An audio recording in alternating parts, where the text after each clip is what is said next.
at ball camera 1. Quick slant out. And another incomplete pass intended there to number 2, Jake Kenner. Yeah. If you're the Eagles, you have to get up on this defensive play and force the quarterback to make an error.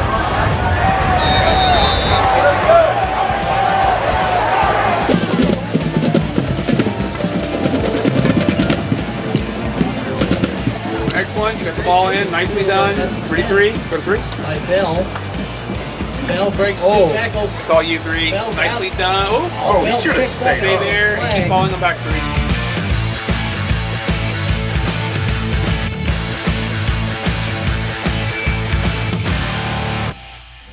Hello and welcome to Centerville High School Stadium in Centerville, Ohio for tonight's MVCC Game of the Week for week number 4, presented by City Barbecue. Kicking off the start of conference play this week as the 1-2 Centerville Elks are set to host the 1-2 Miamisburg Vikings in a G-Walk showdown. Jeff Allen and Jared Bergson bringing you tonight's action. Jeff, why don't you go ahead and tell us a quick recap of how the Vikings fared last week against the Springfield Wildcats? Well, Jared, the Vikings suffered their second consecutive loss in blowout fashion at the hands of the Wildcats, 42-7. The Wildcats jumped out to a 35-0 lead at the half and just cruised from there. The Vikings didn't get a lot of momentum to make strides down the field, so a bounce-back performance is needed by the Vikings tonight to try and get back to 500. And Jared, how did the Elks do last week against the Dunbar Wolverines? The Elks picked up their first victory of the year last week in dominant performance, beating Dunbar 35-6. The Elks were led by sophomore quarterback Chase Harrison, who lit it up on the Wolverines through his aerial attack onslaught of 304 passing yards and 4 touchdowns, also adding some big numbers with senior running back Bryce McMahon, who had 161 yards on the ground. If the Elks want to make it 2 in a row and get back to 500, they need a healthy dose of both of them tonight against the Vikings. Jeff, this is Miamisburg's first year head coach at Miamisburg, so why don't you go ahead and introduce us to Lance Snyder? Well, Lance Snyder took over the Vikings this past offseason after former head coach and local legend Steve Chanel resigned in December, but this isn't his first coaching stint.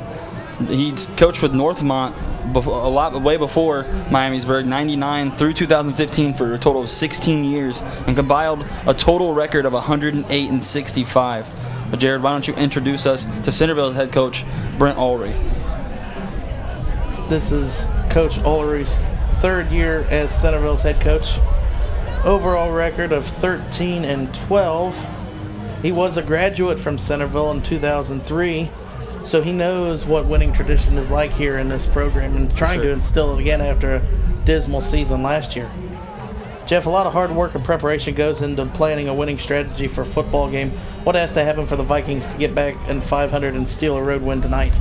Well, the center of Miamisburg offensive game plan always seems to be the running back, Jared, and it is again with Christian Davis. He's a dual threat at running back, compiled 160 yards rushing so far this year and 1 touchdown, but along with that also has 200 receiving yards and 2 receiving touchdowns on 9 receptions, so definitely can do it in volume. Also keeping third down manageable. They are very good in short yardage situations, so Miamisburg will rely on their ability to keep a consistent offensive flow, and Jared, no turnovers.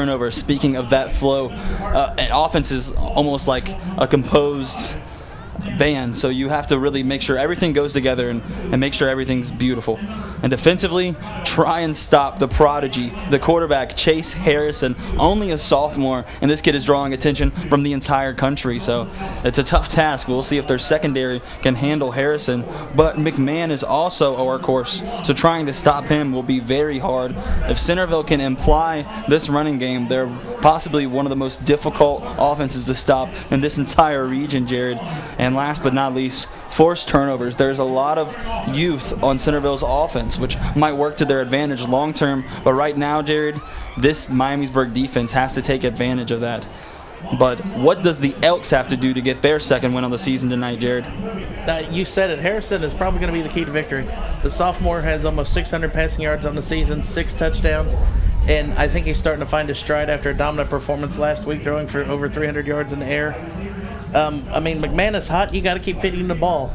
More than half of his yards came on the ground last week with 161 and a couple touchdowns. I think tonight you got to utilize him a little bit more, and he might actually fuel, and he'll help Harrison out in the backfield. And finally, you got to keep third down manageable. This is a younger Elks team. They're up and coming again after a rebuilding season last year. So, you got to keep third down manageable. long drive or long situations will end drives quicker than anything. Defensively, you got to limit the big plays. Miamisburg, I mean, in week 1, Christian Davis had 2 catches for 139 yards and 2 touchdowns. He shows explosiveness out of the backfield, and you just got to be able to stop him.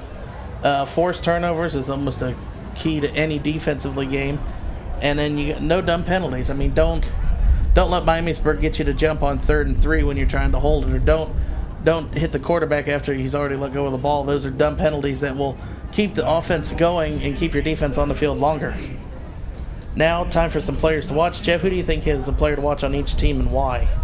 Well, my pick for Miamisburg, Jared, is who you just mentioned, or I just mentioned, Christian Davis out of the Miamisburg backfield. He's a very young player, and he has gotten it going early with some huge plays for Miamisburg. And on the Centerville side, I'm going to go to defense. I'm going to go with their junior, Jonathan Bruder. He was an absolute force last year, compiling 80 tackles, 2 sacks, 2 picks. He is everywhere from the defensive back position and the linebacker position. This year, he's their leading tackler. I think Bruder is going to keep things going for the Elks. And what about you, Jared? For Miamisburg, I'm going to stay on defense, and you got to watch Connor Dye. 28 total tackles on the year. 23 of them are assisted, but he just proves he's in the backfield on every play. He has a fumble recovery and an interception for 37 yards, so he's not just a lineman that can get up and hit somebody. He can actually force turnovers and change the game.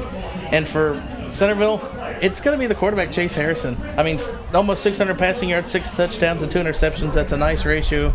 He completing 75% of his passes coming into the night's game, and last week 19 out of 30 for 306 yards and 4 TDs is I think he's starting to hit his stride as the season as we begin conference play. Now, finally, I mean, it's time to look into the crystal ball. Who do you think is going to come out on top tonight, and why? Well, Jared, I don't think it's not only going to be a close game for Centerville, but it will be a signature win for Chase Harrison. I definitely think it'll be a nail-biter, and it'll get this crowd going. But all said and done, I think Chase Harrison's going to get it done with their spread offense, and Brent Ulrey is going to lead the way for him. What about you, Jared? Well, I'm going to go against you, and I'm going to pick the Vikings from Miamisburg. I think they have the talent. I mean, it's first-year head coach, but Lance Schneider played for Wayne when he played in high school, and he beat Centerville 4 times as starting quarterback. I think he knows what it takes to beat Centerville. I think Miamisburg is going to come out on top. I think this will be a close game. I think it'll be a single-possession game, but I think the Vikings will come out on top. Well, I would stay tuned in, folks, because it is fixing to be a classic. Both teams 1 and 2, and it's going to be a GWalk showdown. Miamisburg versus Centerville, week 4 in our MVCC game of the week.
All right, welcome back to Centerville Stadium for tonight's MVCC Game of the Week for week number 4. National anthem's done. Teams are clearing the field and getting ready for kickoff. Any final notes before the game, Jeff? No, I'm ready for this barn burner, Jared. I'm really ready for these teams to clash all the way until the last second. 1 and 2 Miamisburg Vikings sitting here to play the Centerville Elks, also at 1 and 2. So somebody will get back to 500 and somebody will fall to 1 and 3. And you hate to say it, week 4, but your playoff chances could be done with a 1 and 3 start. For sure, Jared, especially in this advanced GWalk bracket. They dropped most of the poor teams, so There's no more weak teams in the field. They trapped all the lions in a cage. Now they just get to fight. Looks like Miamisburg won the toss and elected to defer, so the Centerville Elks will get the ball first. The Elks are in black tops and white pants, while the Miamisburg is in white pants and blue bottoms. And Jared, both 1 and 2 in a great conference. Both relatively newer head coaches. A lot to prove between these two teams to live on their traditions of a great program. Looks like you're going to see number 21, Reese Bryant, on to kick off for the Vikings. Back deep. It looks like it might be McMahon, the starting running back. And that is about the only number I can see. But the ball is on the tee. The kicker's ready. And we are underway for week 4.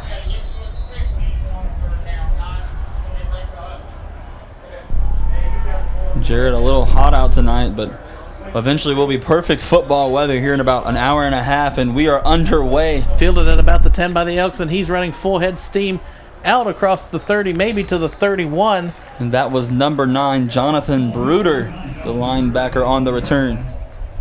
And that was one of my players to watch. And as you see there, Jared, he's very versatile, and he uses that on the defensive side. But enough of that. We'll get to that later. Right now, it is time to see the star, Chase Harrison, coming out onto the field. This offseason, he threw in camps for Michigan and I think Xavier. He's going to line up in shotgun with McMahon to his right. And that classic 4 wide receiver Now set. Harrison back does take no steps.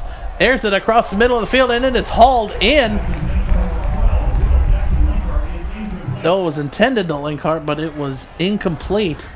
And wow, just a jump ball there. And Jared, we were talking from a person from Centerville before the game, and he said that this was a very high possibility that they have a lot of jump balls thrown up to him. You see that, just that one foot came down right on the edge. Beautiful arc. Only 3 receivers, 1 tight end now. 2nd and 10. Let's see if McMahon gets the ball here. Definitely an X factor for the Elks. If they get that running game going, they are a force to be reckoned with. Harrison going to go deep. First down for Linkhart. And if you look on paper, Jared, you suspect that he might be the number 1 receiver with his 6'5", 180-pound size. And you watch it in game, the two have already built a rapport together. It's really scary seeing this, being Jackson Linkhart, a transfer from Beaver Creek, only a junior. So they'll be together one more year. Yeah, we'll get to see this again, but early looks for how the duo will do. Harrison fumbles the ball, picks it up, gets it off to the running back. No, that's Jackson Linkhart again. And a busted play turns into about a 4-yard game. Heads up play by Harrison. Actually, or he was tackled by number 7, Austin Plowman. Definitely And got the best of the Centerville's going to go play. hurry up here on 2nd and 2. And Miamisburg seems to be bringing all of it. They have 4 men on the line of scrimmage. Harrison alone in the backfield. 5 receivers set. Harrison's going to step back, throws an air to the far sideline, and it's hauled in. Oh my goodness. It is hauled in by number 3, Cameron Smith, and he's into the red zone for the Elks. What a magnificent play by Chase Harrison.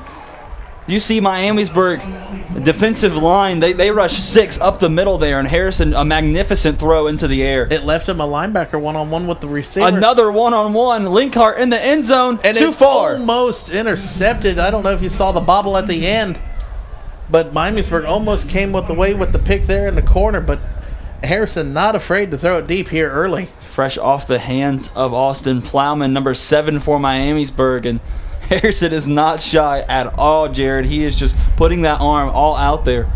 And if you see the arc, wow. Yeah, that's a college-ready arc. And this is a high school sophomore, may I remind you, who are watching, ladies and gentlemen. And here comes Harrison again in the 4-receiver set. McMahon to his left.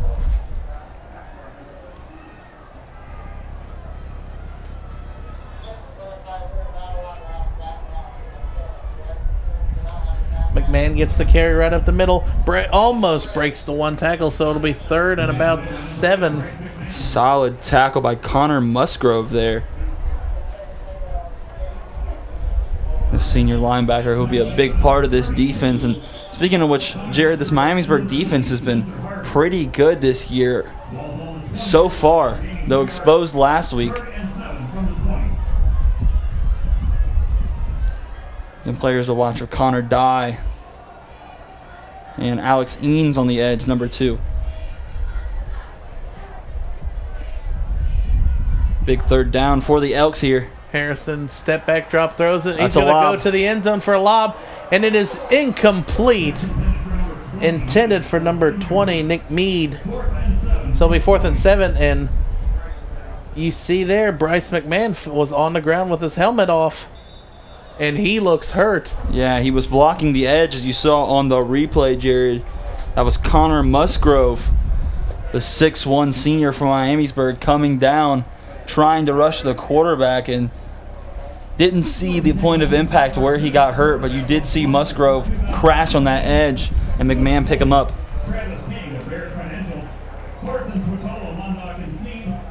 Bryce McMahon with 250 rushing yards already this year and 3 touchdowns. It's a central part of this Centerville offense. He is the workhorse, like you said before this game. That would be a big loss for them. And they're going for it, Jared. 4th and 7, and the Elks are going to go for it. But you have to love it. Ulrey is putting so much confidence in this kid. And if you're Miamisburg with McMahon coming out with that injury, I would wonder if you would stack a line. And Jackson Linkhart is alone with Austin Plowman on him at the bottom of your screen. That might be the matchup to watch here. Harrison's looking that way. Harrison's targeting it. One-on-one. Hauled in for a catch and has enough for the 1st down. And this is the combination to watch. You can already see so far tonight, Jared, they love spreading out this offense and letting the 6'5 body work. And really great quickness for his size, and also excellent ball skills, as you saw there. As he battled it out the whole way, knew exactly when to turn his head, and he went up and got that ball. Nonetheless, a huge 1st down for Centerville, and they'll come out with nearly the same set trips on the top. Linkhart at the bottom. Centerville going to hand it off, going to pull it out, throw it to Linkhart for a touchdown strike. And the Elks strike first with the 7-yard slant to Linkhart. And flawless play design, Jared. We've seen this for the past 2 years before this. Brent Ulrey coming out in this set, trusting his quarterback, and making passing offenses like relevant again in GWalk. For a while there, we didn't see a lot of big-time passers, and Chase Harrison is one of those guys that you are going to remember for a long time, Jared. The big 4th down conversion there from Harrison to Linkhart. You see this play action right in between the middle linebacker and Plowman on the replay. Extra point is up and good. So far, Miamisburg not bringing a lot of help to Linkhart, but that's part of the Elks' offense. Is there's so much spacing, Jared. What do you do with that kind of size now, given to Brent Ulrey and that talented Armin Harrison? You've probably got to. They're going to have to start double teaming him. They're going to have to start putting 2 on Linkhart because he proved. That's at least 50 yards on that drive for the Elks belong to Linkhart. So I think Miamisburg's going to have to double team him, or maybe start hitting him at the line of scrimmage, try and get him off his route. Definitely an intriguing challenge for this first-year head coach, Jared, in Miamisburg. Well, it's just his first year at Miamisburg. He's been around GWalk for sure 20-plus years. So I don't think he's too worried. On the road, week number 4 to begin conference play, you give up an opening drive touchdown to the home team. I think it didn't happen sooner. The way they came out and targeted Linkhart early in the drive. So I think he'll have a nice response here on his first opening drive, Will Snyder. For sure. You have to let the game develop before you react too drastically, but I definitely think that is something they have to address.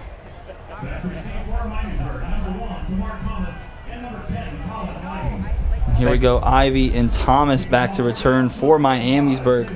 Salo on to kickoff for the Elks.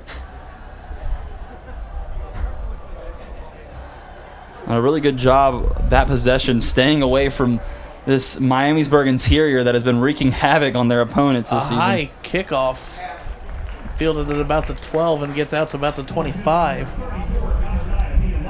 Dye returned that one. That's the lineman I was worried about. And now we have another Elk down on the field.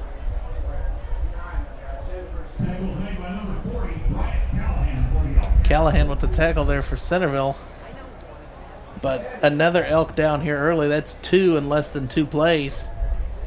That's just unfortunate, Jared. You definitely don't want injuries to affect a competition like this. Hoping it's just cramps. I mean, it is unseasonably warm for week 4 in Dayton area football. So what does Miamisburg have to do here on their opening drive? I mean, I'm pretty sure we're going to see a healthy dose of Christian Davis. I don't know if he's going to be catching it or if he's going to be running it, but we're probably going to see him touch the ball the majority of the time. Yeah, I definitely think they're going to stick with their intermediate attack.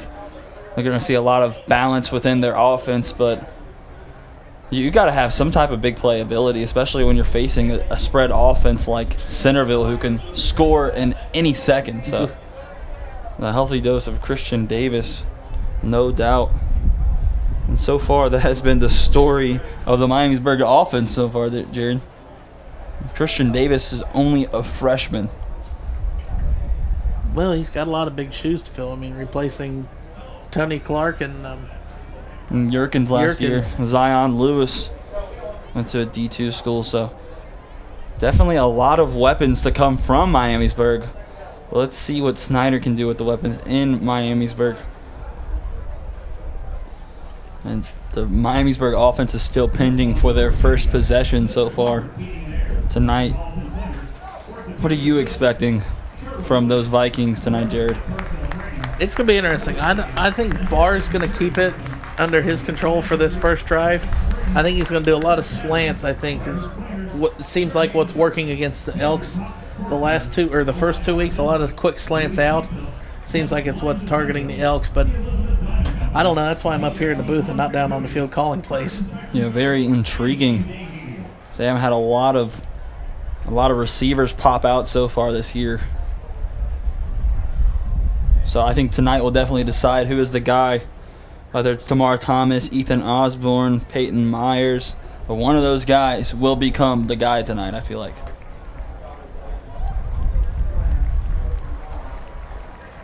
So a round of applause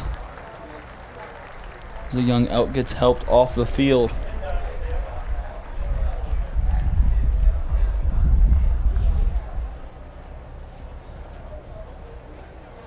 So the Elks will help for no more injuries tonight.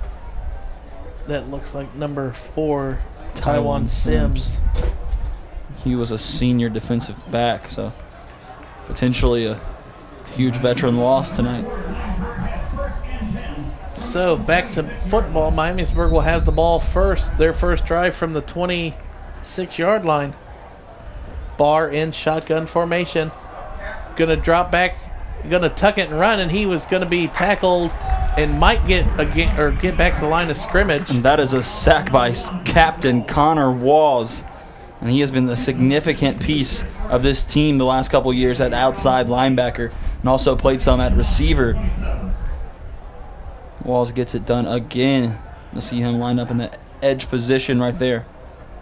It almost looks like Barr is standing too far back in shotgun. Quick slant drop, and that should be an incomplete pass. Yeah, an incomplete pass, but look who it is. Once again, Walls off the edge, past the left tackle. They were trying to screen there, move the left tackle in front of the receiver, but Walls came too quick off the edge. One thing I have noticed early about Barr is they definitely look like they've groomed him for leadership. He's handling this role pretty well so far, wins and losses and all. So far in the first 2 plays, you just got to go against the side that Walls isn't on. Low snap picked up by Barr. Barr's going to tuck it and run. Makes one defender miss, and he's going to be tackled about 2 yards short of the first down. So not the way Miamisburg wanted to start and go 3 and out on your first drive. Yeah, that's going to be about a 4th and 3. So looks like the Vikings will punt it here And you have to be careful, Jared, at how many possessions you give them without you scoring. Looks like Barr is back to punt, too. Low snap kicked up off the ground. Ooh. Barely got that one away, but it's going to take a Vikings bounce and roll out of bounds at about the 25. So a disastrous start, and a late flag comes in on the the sideline closest to us. It looks like it's going to be just a warning against the bench, because it looked like the ref ran into one of the coaches or one of the players going down the field. So it'll be 1st and 10 from the 28, it looks like, is where the ball rolled out. Now we get to see Harrison come back out to work.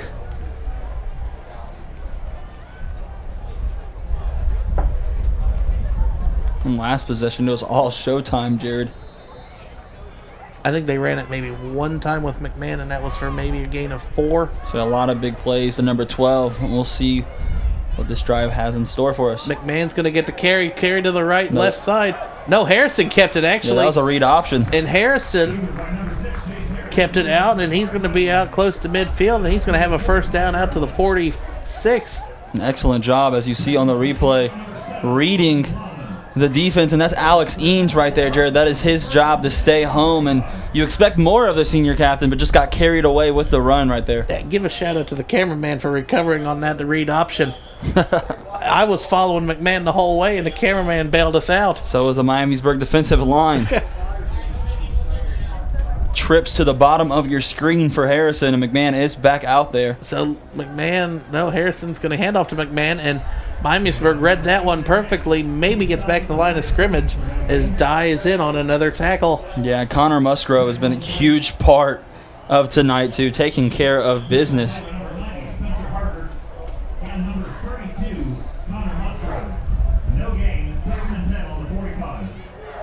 So you'll see 2 and 2 on each side. At the top of your screen, they are bunched together, are the receivers. That is Linkhart and Smith.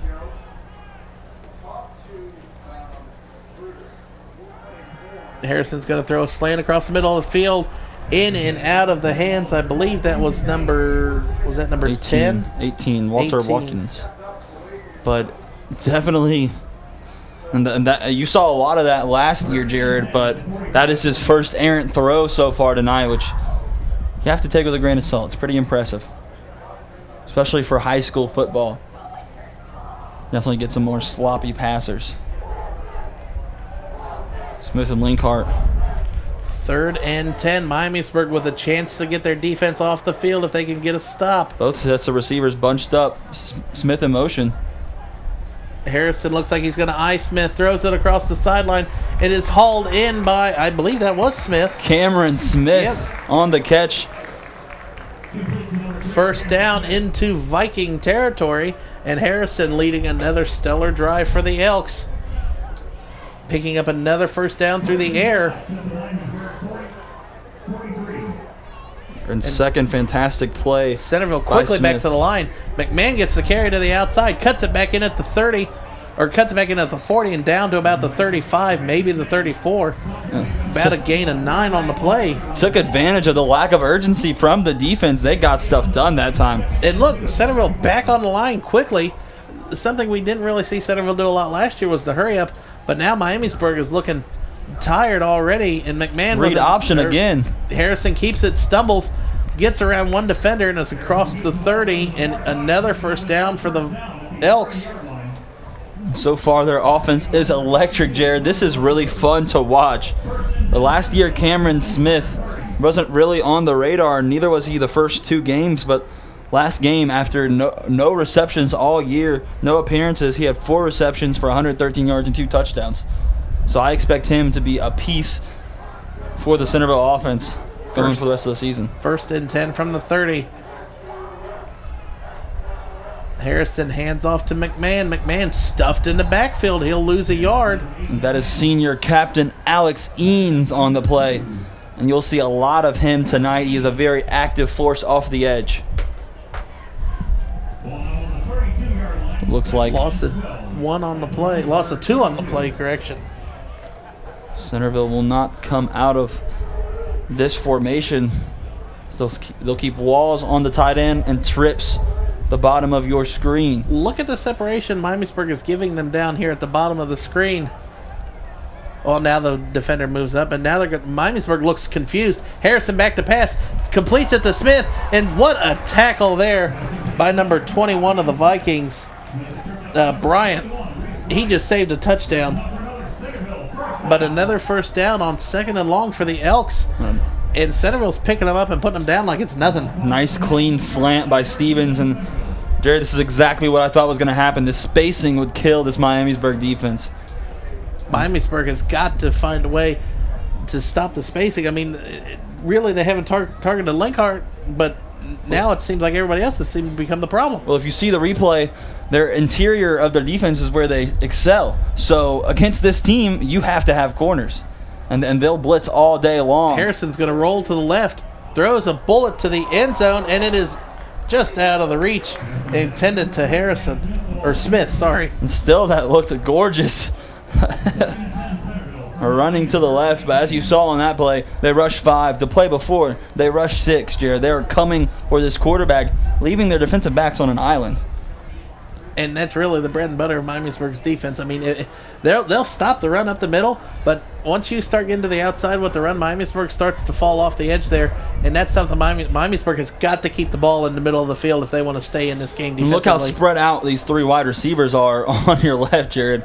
It's a one-on-one on each of their matchups. And Harrison will take the numbers one-on-one, throws it to the outside, hauled in by Smith, cuts it back out at the 5, dives for the end zone for another touchdown for the Elks. An electrifying play design by the Centerville Elks. 19-yard strike there to Smith from Harrison.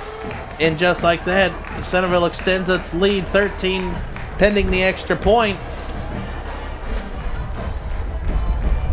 Just a great X's and O's. They have the slot receiver go outside and Smith come in, and they almost set a screen on Smith's guy to shoot right up the middle for that rack. Kick is up, and it is good. Salo nails his 2nd extra point of the day. And Centerville is looking nearly flawless as we begin this game today, Jared. And their passing concepts are very keen. I'm kind of curious. I mean, where was this Centerville team week 1 and 2?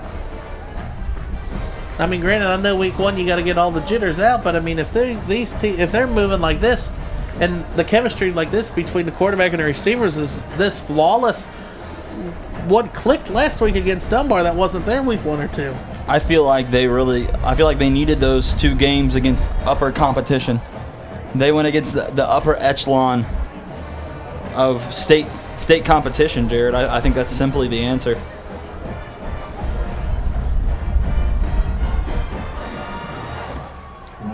Centerville dropped their first game at Fairfield. It was a great team. And then they traveled to Lakota West, who was an annual state contender. So I definitely think that they just have lesser competition today, really. Lesser competition, they've had more opportunities to figure themselves out.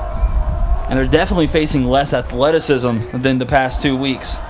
So I think that may play a part with the spacing in their offense. And that is kicked deep into the end zone.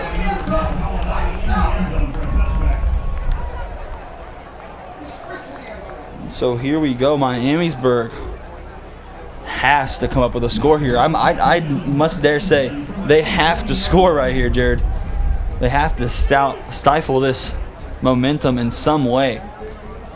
At least a 4-minute drive.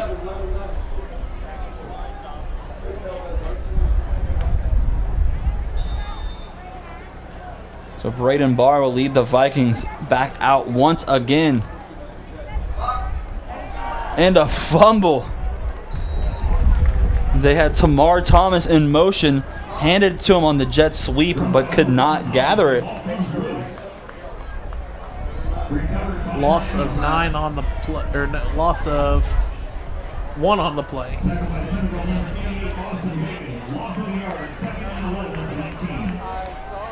Second and 11, 3.5 minutes left in the first quarter.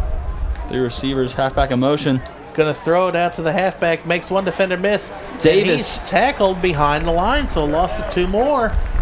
Davis gathered up one player of the game, gathered up by my other player of the game, Jonathan Bruder, wrapping up the running back to where he could go nowhere, and now you have a 3rd and 12 situation, Jared.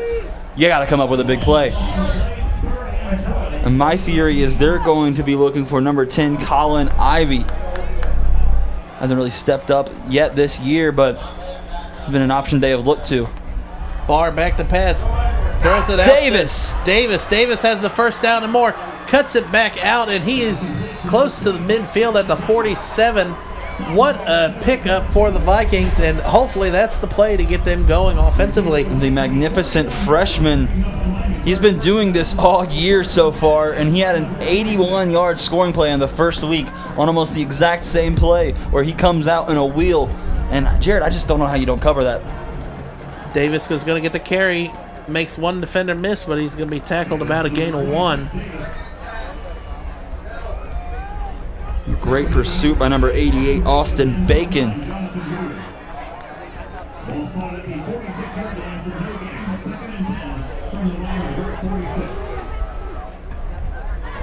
Miamisburg, they're kind of playing a little bit slow compared to what we've seen over the years.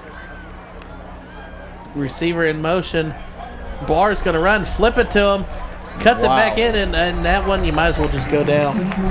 That was incredibly awkward play, honestly, Jared. Tamar Thomas gets a reception, but it's about for a 4-yard loss. You see he's in motion, and everybody's kind of slow to that side, and then no one really has that urgency. And you have to wonder what was supposed to happen on that play. A little bit more blocking, I would hope. But 3rd and long again. Let's see if Davis goes out on a wheel route. And no, he's going to stay in and block. Barr cutting upfield, and Barr, just no protection from this Miamisburg offensive line here early, and it's going to be 4th and long, and another punt coming for the Vikings. The only guy who consistently holds his ground you'll see is 73 Evan McGuire. But other than that, this Miamisburg offensive line is getting penetrated, and you rarely see that, Jared. This offensive line is just so solid. Yeah, usually it's so solid, though.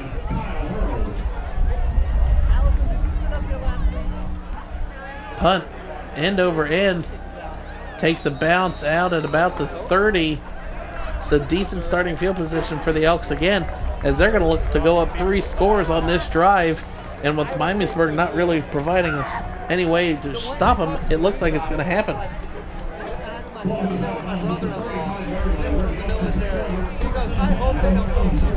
41 seconds left in this first quarter, and other than the halfback wheel uncovered down the sideline to Christian Davis, Miamisburg has been able to get going absolutely nothing.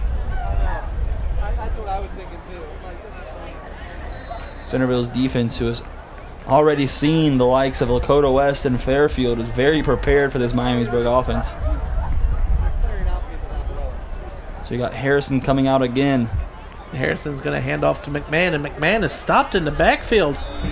And like we said, Miamisburg's run defense right up the middle is the only thing to work. And 3 late flags come into this way after the play, so this is definitely going to be unsportsmanlike. Good outside tackle by Kyle Bryant there, the defensive end. Straight to the point of attack.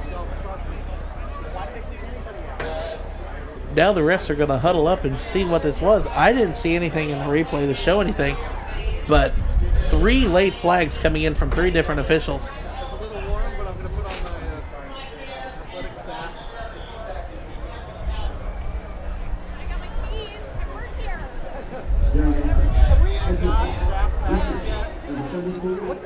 So just labeled it a personal foul. So Miamisburg gets a stop, but gives it up on the personal foul. So that's going to put Centerville into Miamisburg territory, or right about it. And so far, this has just been an abysmal performance for Miamisburg's secondary. You see there's no extra coverage on Linkhart on the outside.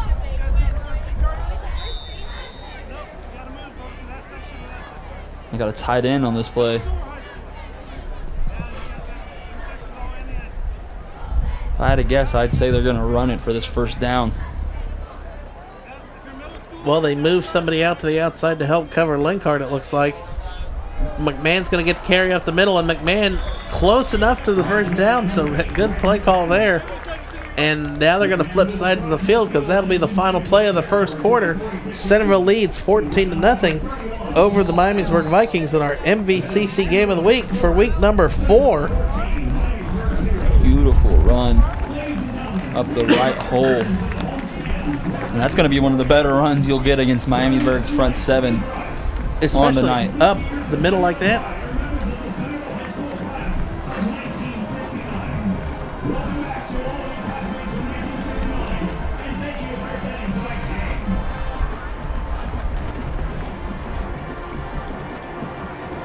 Here we go. We will flip sides of the field, which will end up being practically nothing.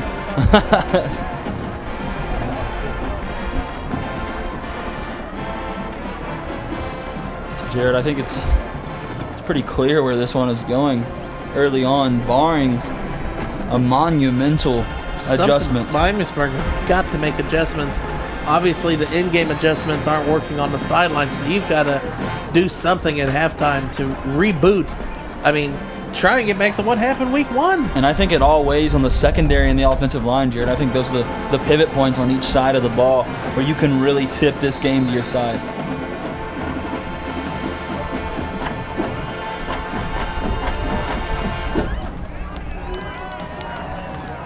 McMahon's going to, no, Harrison's going to keep it. Harrison has the first down, cuts it across the middle of the field, out to the 35. A big run there for the Elks. And Harrison's shown he's not afraid to take any hits. He scored a rushing touchdown 2 weeks ago. But other than McMahon, Harrison has really been the only guy carrying the ball, which we see this is pretty explanatory tonight as we look at their passing game. They definitely lean heavily on it.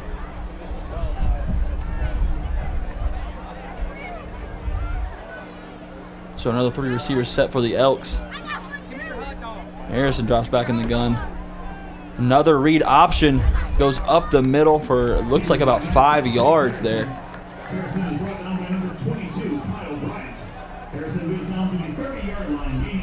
So that'll be a 2nd and 5 now. Beyond manageable for the Elks, who have been running this game so far and its tempo. 4 receivers set again for the Elks. And looking like they're going for the pass here. And you see, Jerry, they finally have the safety over top of Linkhart's side. So I think they have slightly made an adjustment, but you still got no one on the other side now. Harrison back to pass. Looking deep to Linkhart's side, and it is no, actually incomplete. Wasn't on Linkhart, but Nick Mead couldn't quite haul it in. He was a slot guy we've seen a couple times last year try and make some plays. Just couldn't corral that ball. So a 3rd and 5, and usually it would be a huge 3rd and 5 for the Elks, but tonight I think they have confidence in every play that they do. 4th and 5 or 4th and 15. 3rd and 5 from the 30-yard line. Harrison back to pass. Thought about tucking and running in, and Harrison's going to, the pocket collapse, and Harrison gets tackled. Maybe gets back to the line of scrimmage. They're going to say maybe lost the yard, but it'll be 4th and 5, and let's see what Centerville does. A fantastic penetration, number 57, Brock Harris from Miamisburg there, and also Kyle Bryant coming from the outside. They'll go for no it. No hesitation. Centerville keeps the offense on the field. And that has to be a statement made by Brent Ulrey, the fact that he did not hesitate for 1 second. Or it just shows the lack in your field goal kicking unit. Harrison is just That's a going to punt. pooch punt it, and it's going to go out of bounds at about the 22-yard line. So about an 8-yard punt. Interesting strategy there. I mean, you don't pin him in, you don't put it in the end zone, and you don't give him the ball at the 30, so. But great job by the Miamisburg secondary, adjusting, making them throw it away from Linkhart. And I think Harrison, it looked like they called in 2 plays. If Miamisburg lines up and follows the motion, I think Harrison could have thrown it if he wanted it to, or tucked it and ran. But I think that Miamisburg had it covered, and they just kept the punt called on. Thomas in motion. Barr drops back. Barr's going to step up in the pocket, being chased by 3 Elks. Hurdles one of them and gains about 4 on the play. An athletic run, improvising on the run. You saw nothing. I thought he was going to get tackled in the backfield for a loss, but he hurdles 1 Elk defender there and brought down by 3 more. And how about the pursuit from Caleb Miller, senior defensive lineman for the Elks? Barr back in shotgun. They're going to keep Davis to his right. Davis is going to, no, Barr's going to tuck it, throws it out, and then it was tipped and incomplete. So another 3rd down coming up for the Vikings. And Braden Barr definitely needs to become more, he needs to give less away with his eyes. He is telegraphing everything. I mean, right play there, action, he's looking at it. He's staring. Dead eyeing his target. And look, watch right here. The defender for the Elks just jumps up and tips it. If not, it might have been it could have been intercepted because the other lineman was cutting in front of him. But 3rd and 5 here, Miamisburg has got to pick this ball up, or pick this 1st down up and get momentum. Excellent play by Jonathan Bruder there. Barr back to pass, quick slant to the outside, in and out of the hands. I think that was intended to Thomas. No, that was intended to number 6, to Twain Howard. Taiwan Howard. I got to turn the light on. I can't see. So here we go. Bring up another punt for Miamisburg, and huge drive for them there. Just couldn't get anything going on the passing, and every single time they think they have something, they cannot complete a pass. And you're starting to see, Jared, why on the stat sheet, Christian Davis is such a huge part of their passing game. Well, you can see they targeted him 1 time passing, and that's it. That was their biggest play.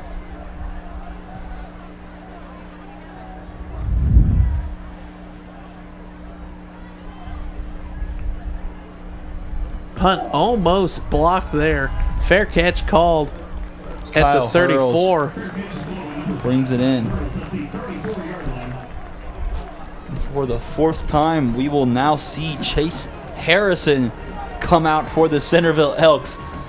And the electrifying quarterback has been everything that we talked about and more so far tonight. And this spread offense, Jared, is just killing them. They did make a slight adjustment where you saw them veer the safety to one side, but other than that, no answer for the Centerville passing game. You see how they have a tight end lined up between their guard and their tackle on their left side. Probably a run here. McMahon gets the carry up the middle of the field. And I think the number 40 there, he came in late on the play. Munir Al-Kasani. He came up and tackled the runner about 3 or 4 more yards more. 2nd and 2, so gain of 8 for McMahon.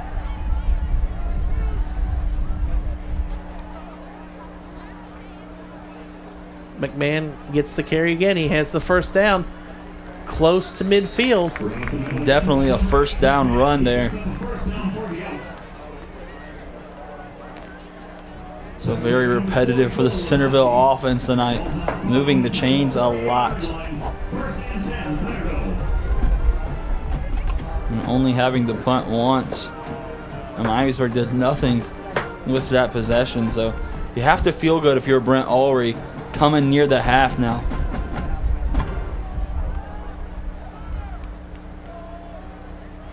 Harrison with 3 receivers out. McMahon gets the carry. McMahon breaks one tackle, bursts through a first down run and more. He's still churning his legs deep into the side Miamisburg territory, down to the 32. Great job using his center of gravity there, flying through the defensive line. One layer, 2 layers, out to the third one.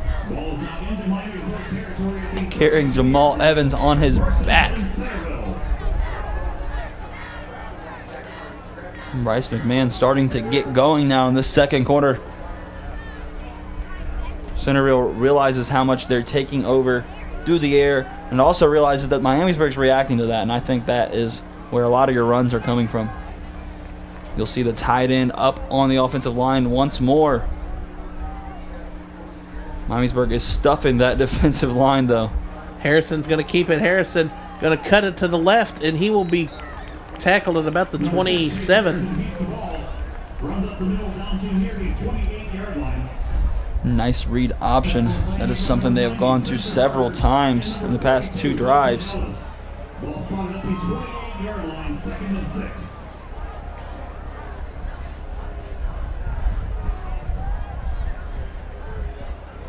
As you see, number 2, Alex Eanes is getting more aware of that read option as well. He was all over at that time.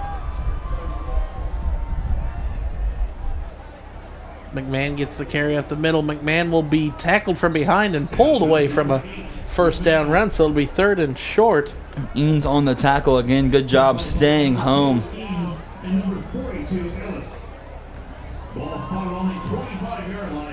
Now Centerville is more trying to attempt to get that clock running, Jared. They know if they keep that clock running, they have the upper hand in this game.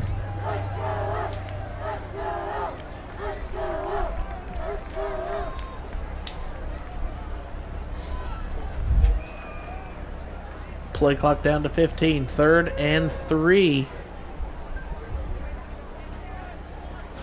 McMahon, no, Harrison's going to pull it out, throws it across the middle of the field. First down, cuts it back in, Connor cuts Walls. it back out. First down, touchdown for Connor Walls. Connor Walls.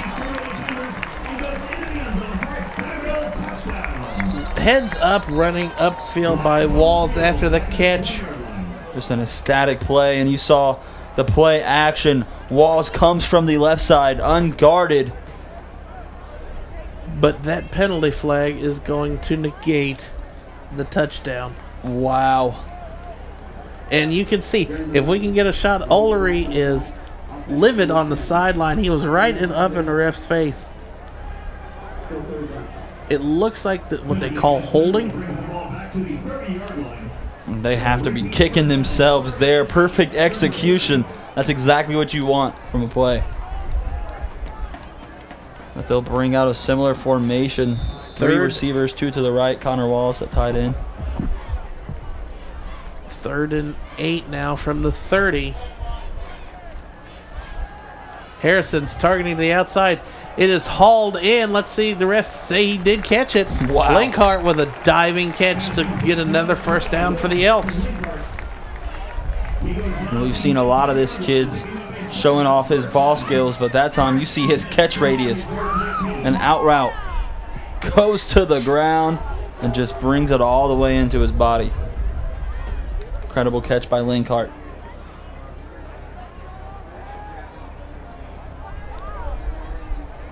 See 2 receivers bunched on the sideline.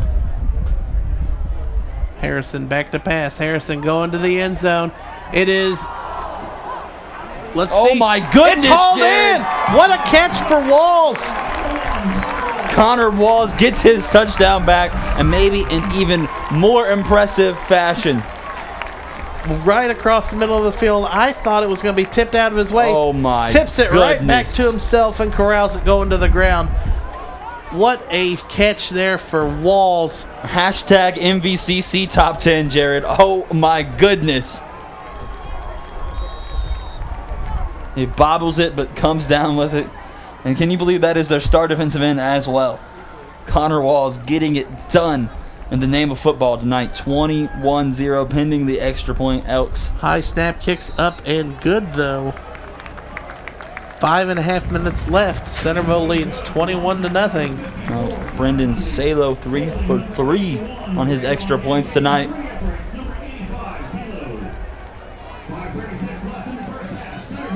The Centerville Elks. What a beautiful catch. And again, you can highlight that arc.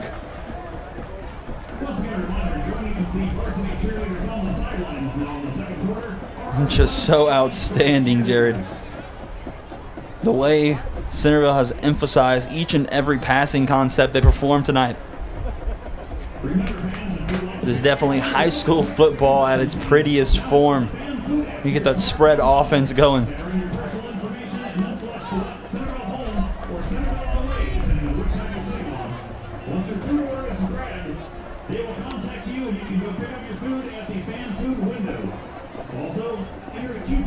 Centerville has a fantastic roll going for them.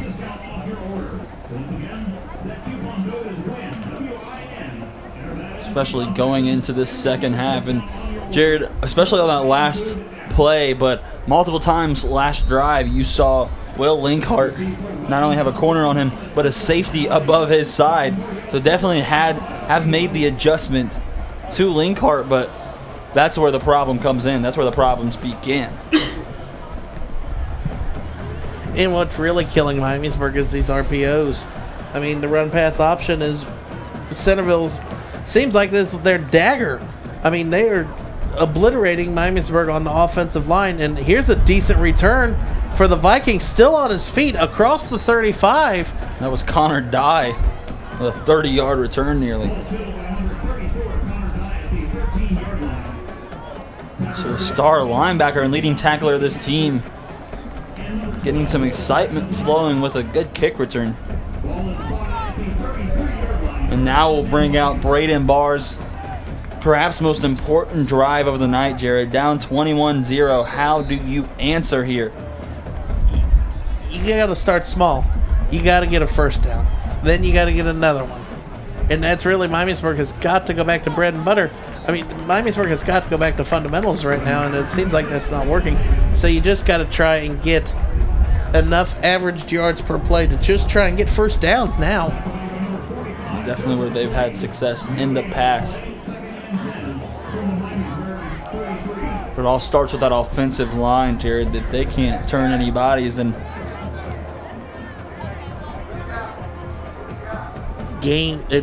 no gain on that last run. Barr going to go back to pass. Barr across the middle of the field, and it is almost intercepted. Intended, it looked like that was to number 1, I believe, Tamar Thomas. Above adequate average, above adequate coverage there. But Barr's got to look that off. I mean, he was triple covered when he threw that.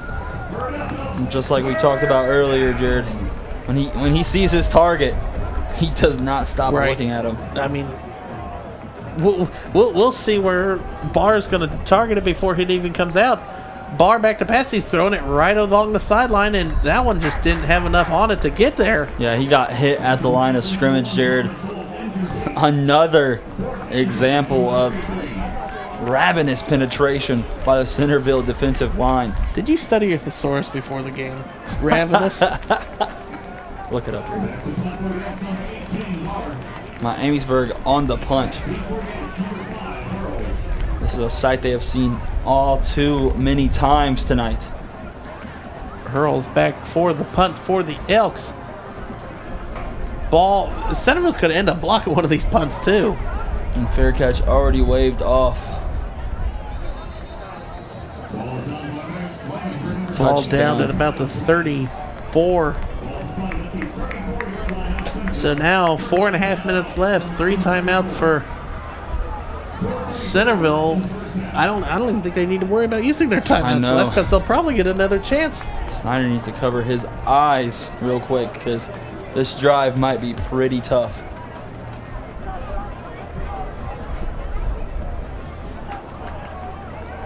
Harrison bringing out the Centerville offense once again.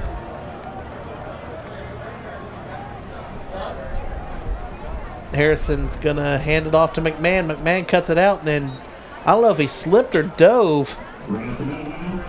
Something I noticed is the more points they get up, Jared, the more compact their offense grows. You see them preparing for more of that ground and pound style.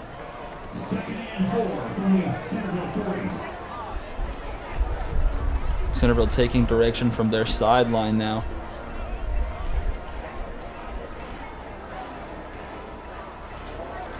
And I think a hard lesson learned by Miamisburg is you got to know where Will Jackson Linkard is at all times, Jared. Harrison, hand up the middle again.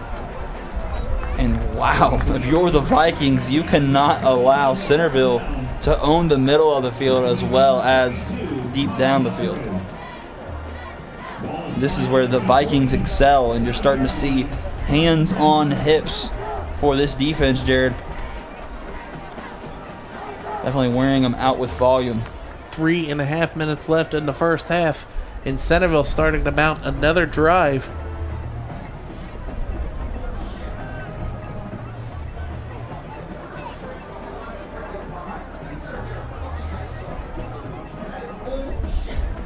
Harrison's going to hand it off to McMahon, and the Miamisburg interior line stepping up. Spencer Harger, the 6 foot, 270-pound junior, on the stop up the middle.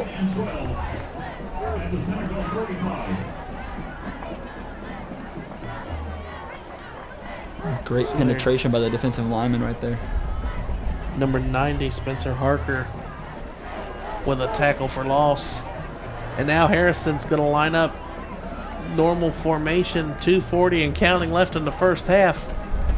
Harrison's going to roll to his right. Throws it up to the middle of the field, and it is complete to Smith. And Miamisburg trying to cover the angles there, but missed one as you saw Smith at the end of that play sitting in the middle of the zone. And maybe if we can get a replay from the very beginning of that real quick, you can see Miamisburg, or Centerville's offensive line, he is pushing the edge rusher at least a good 8 yards, 10 yards out of the way. The play is already being called, Jared. Centerville is doing this, and they're doing it fast. And this tempo gives them even more of an advantage, Jared. Look at that defense. They are already gassing. It's the first half. They've been out there most of the time, though. With 3 timeouts left, if you're Miamisburg, if they pick up this, I mean, you've got to call the timeout. At least get your players a chance to get some Gatorade.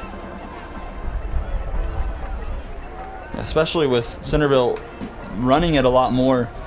These defensive players are getting motion exhausted. for need, and McMahon is hit in the backfield.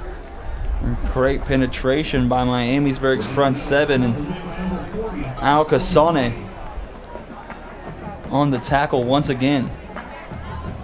He has been a senior force off the edge this game. The mouthful, though.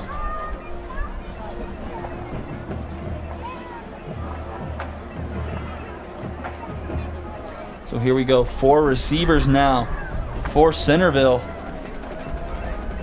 And this is when it has been time to watch showtime happen, Jared. Motion, get that tight end Smith. McMahon gets the carry. McMahon bursts through. McMahon 10, 5, touchdown. McMahon on 3rd and 3, a 26-yard scamper for another touchdown for the Elks. Yeah, and you could already see the defense's demeanor. They rushed 5, Jared, but 5 got nowhere. They stayed exactly where they were. And you see the effect of being on field the entire first half so far. It is really getting to that defense, and I think Centerville is starting to run away from this game. Miamisburg will have the ball to come out in the second half, so maybe an opportunity for 2 scores in a row and to flip the momentum of the game, but hard to imagine a comeback here. So Brendan Salo, good for the 4th extra point in a row, and Elks are up 28-0, Jared.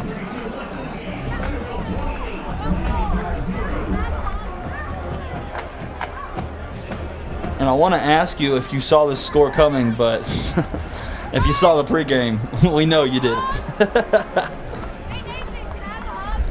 You know color commentators are easily replaceable, don't you?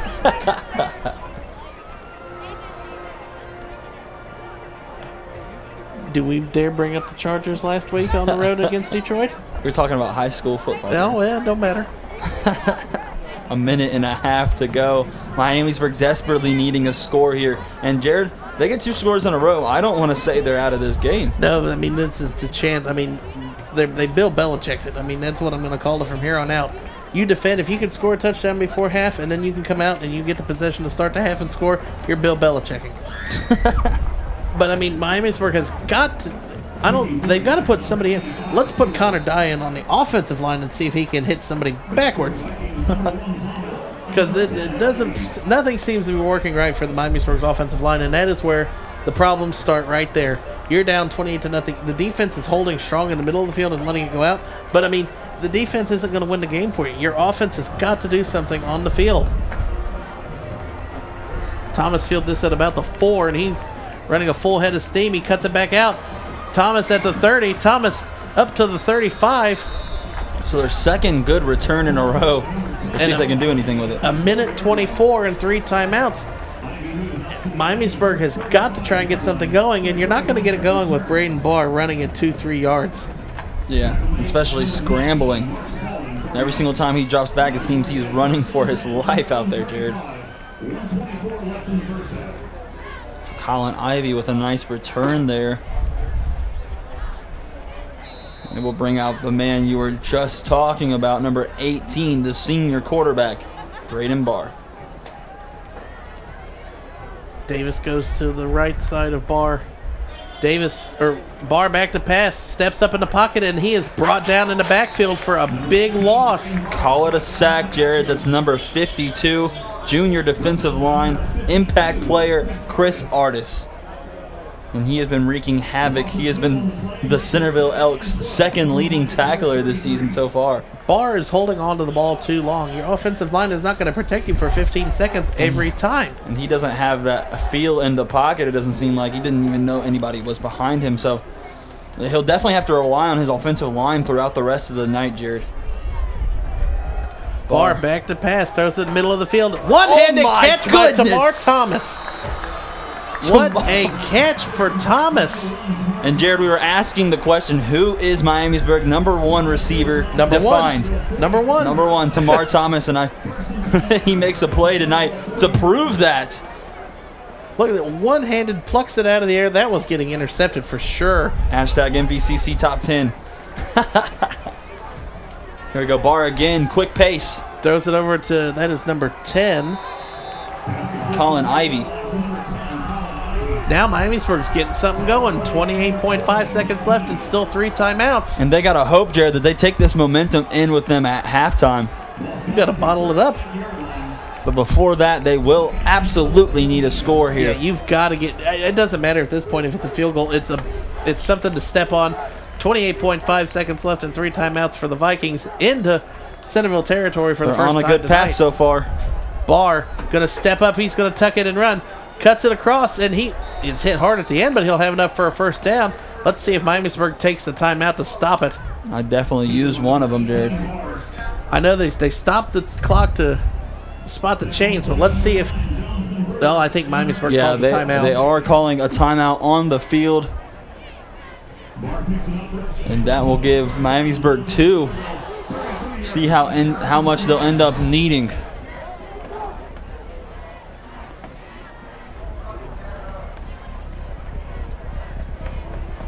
But if I'm the defensive coordinator of Centerville's team, I am preaching prevent. If you're preaching it. I mean, and if you're Miamisburg, I mean, maybe you've got to try this no hurry up into the second half. For sure. But if I'm the Elks, I'm rushing 3. I think right there, perfect. I'm rushing those 3 and definitely playing prevent down the field. And you're hoping Tamar Thomas doesn't make any one-handed catches anymore if you're the Elks defense. Well, you got to look at the other aspect of that one-handed catch. The only reason it was a one-handed catch was because of the throw by Braden Barr. So imagine if that throw is accurate, Jared. He might have some rack after that. So we'll see what they can do. Braden Barr has definitely shown us some potential to be excited for. Trips to the top of your screen up there.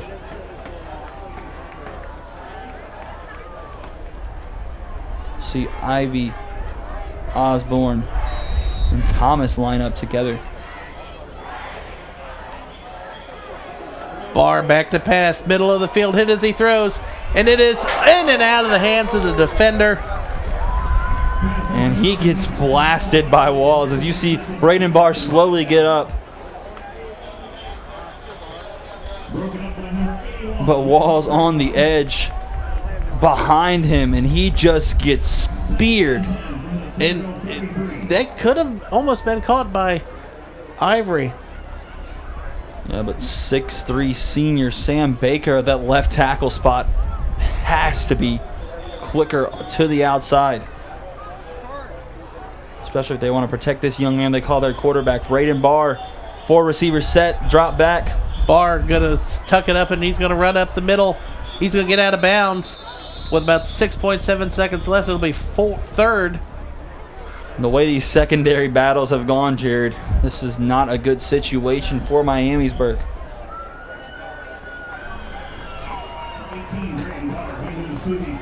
.7 seconds left. This is you got to do a quick slant middle of the field if you're trying to get on. If you want to try and get a field goal you got to get a timeout quickly. And it looks like Centerville will rush 4 there, so you have to be wary of that. Barr gonna step back. Barr gonna step up in the pocket. He's gonna tuck it and run. 2 seconds left. 1 second left. Barr cuts it back to the outside, and he's tackled at about the 10. And that is how the first half will end in our MVCC game of the week for week number 4. Miamisburg tried to make it a little bit interesting there at the end, but I think poor clock management really helped out with that one. Well, a lot of people will talk about that run, Jared. I'm talking about the stunt that Centerville's defensive line did to make all the difference. They did not allow Braden Barr any time. A good job by Centerville's defense, but will definitely be a second half to see. We're going to toss it over to the bands for a halftime performance, and we'll be back for our MVCC game of the week for week number 4.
From the Miamisburg Viking Marching Band.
Miamisburg Viking Marching Band is under the direction of Steve Aylward, Ryan Wintersheimer, Andrew Whitten, and Alex Kennedy.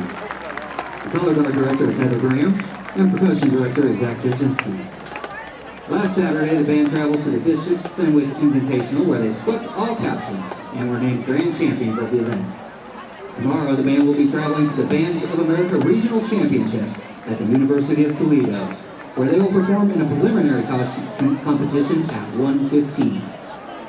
The Viking Band would also like to wish directors Brandon Bauermeta and Scott Casaway and the entire Centerville Band the best of luck throughout their 2019 season. One more round of applause for the Miamisburg Viking Marching Band.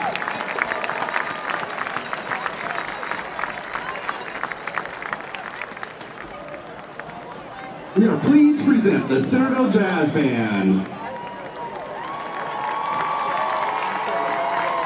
The Centerville Jazz Band's 2019 competition show is titled Rhapsodic.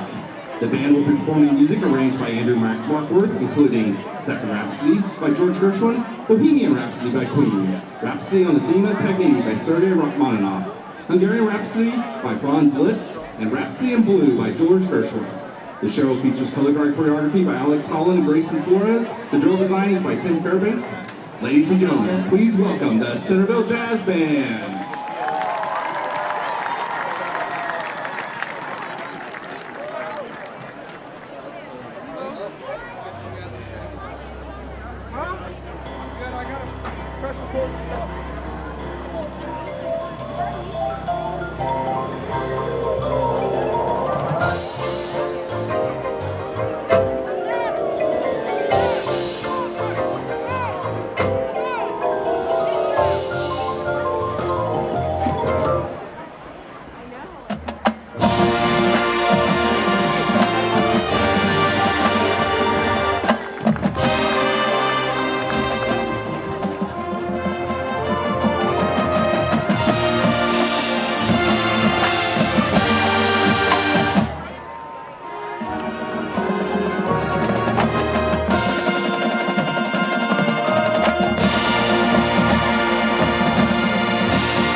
The Centerville Jazz Band. The band traveled to the first competition last weekend at Lawrence Central High School in Indianapolis, Indiana. They were among 23 bands at the show and finished in 4th place with a score of 72.45. All right, welcome back to Centerville High School for the second half of our MVCC game of the week. Centerville currently leads 28-0 over the Vikings. Jeff, you have some quick stats for the half?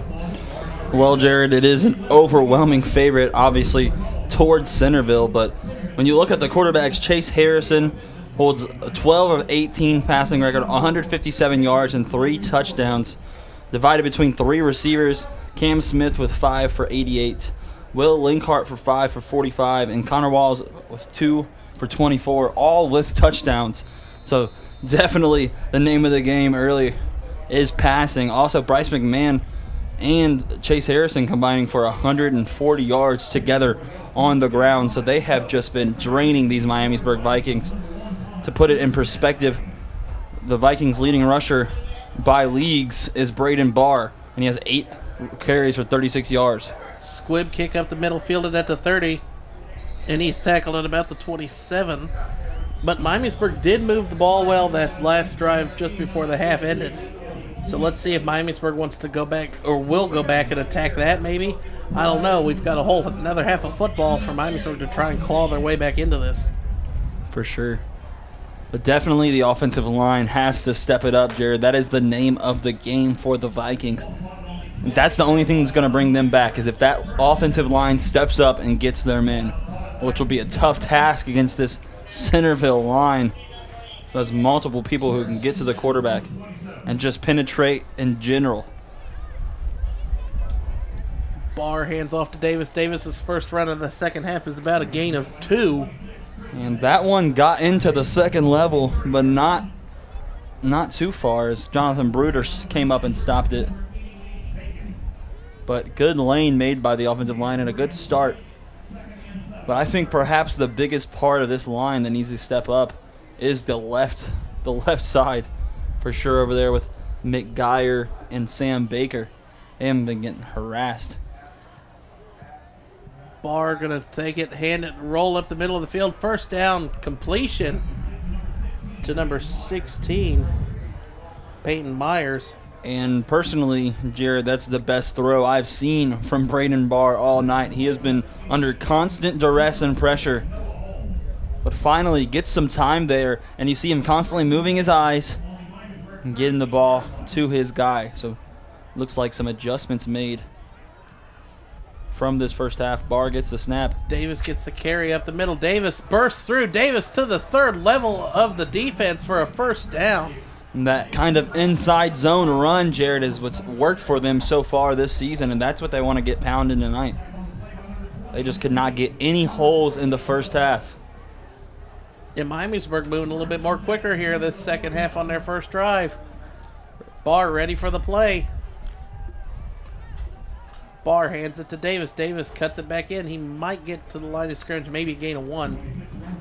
And in the first half, Christian Davis has had 2 carries for 0 yards, so definitely finding some daylight compared to what he has been confined to.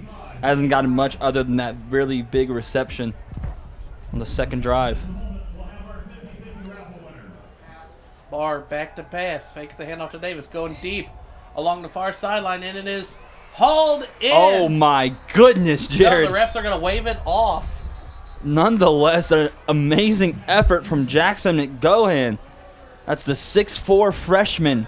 Jared, I repeat, the 6'4 freshman receiver, number 84, Jackson McGohan. Taking a look here at the replay.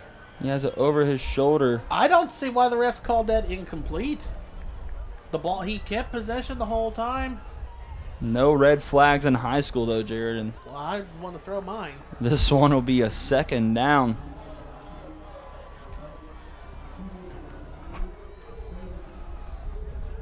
So penalty on Miamisburg, but that is declined by the Elks. Make it 3rd and 9.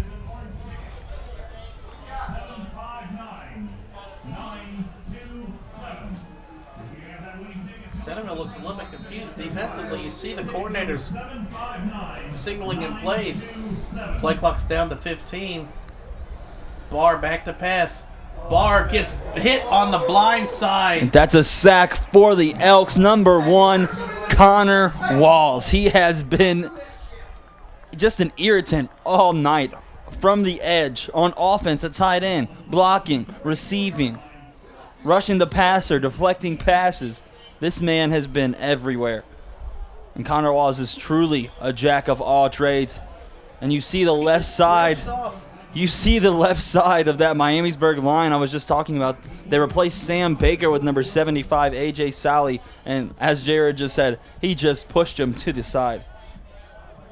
Punt takes an Elks punt backwards. That'll end up being down at the 27-yard line. So Centerville looks to take over on their first possession. Miamisburg looked good a couple plays there, but I mean that incompletion the rest called on that sideline, that was a bad call. Might have gotten robbed there, but we definitely did not have a good angle on where the ball was. 5 receivers now for Harrison. That's the first time we've seen it tonight, Jared. Motion. It's going to be a pass to McMahon. McMahon cuts it back in at the 30, and he's going to be across the 35 out to a first down. And beautiful jet sweep. And really, Jared, the left side of the offensive line makes that play. If they can get out and get their blocks, it's going to be successful. That's probably Harrison's easiest pass of the year so far. They'll have trips on the top of your screen now. Linkhart at the bottom. They haven't really targeted Linkhart since that first drive. But they have a one-on-one now.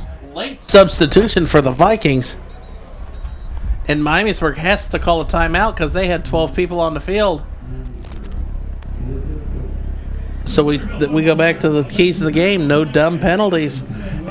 Well, it wasn't a penalty, but that was a mistake by the Vikings offensively or defensively that they could have kept that timeout if it comes down to it later in the game.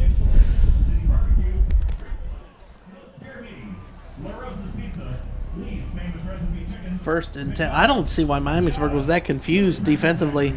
It was just a run up the middle. I mean, you keep your same personnel on the field for the most part.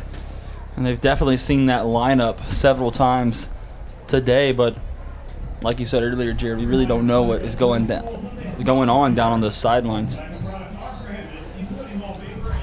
That is a chaos that is out of our control, and Miamisburg is back on the field now. Definitely needs some purpose. Centerville lined up on the left hash, trips to the right.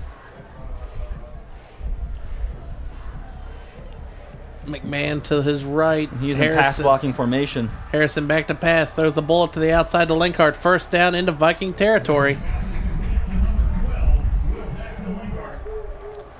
And there's that man, the transfer from Beaver Creek, who was so effective and exciting to watch in that first drive, Jared, but kind of just planted the seed in Miamisburg's mind after that. Kind of let it just sit. Didn't go to him a lot. And I think he just took himself off the field. He's still on there. He's on the right side.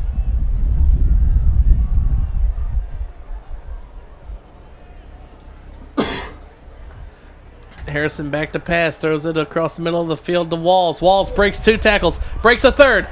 Walls deep into Viking territory down to about the 21.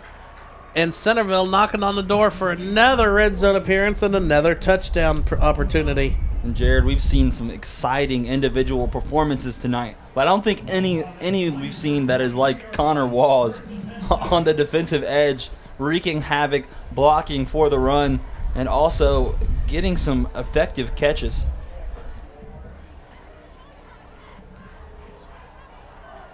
See Walls in that tight end position once again. 3 receivers, 2 to Harrison's right.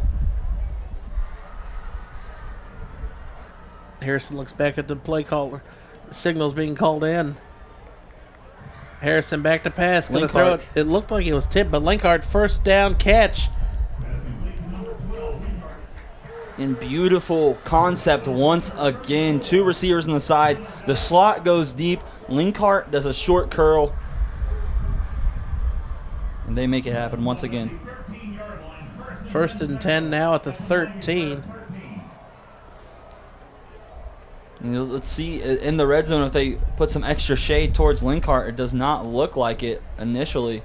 And they have a 5 receiver set. Bryce McMahon lined up right next to Will Jackson Linkhart. Harrison taking careful direction from his coaches. Play clock running down at 15 now. Harrison alone in the backfield. Harrison back to pass. Throws it to McMahon. McMahon gets out of bounds, but have enough for a first down. And you see the chemistry between the quarterback and running back after a year of work. Harrison threw that before McMahon even made his cut. And that's just part of knowing your team, having grips of what is happening at all times, Jared. And that's one of the features of a great quarterback. And Chase Harrison is just giving us really promising flashes of great things to come. 1st and goal from the 2.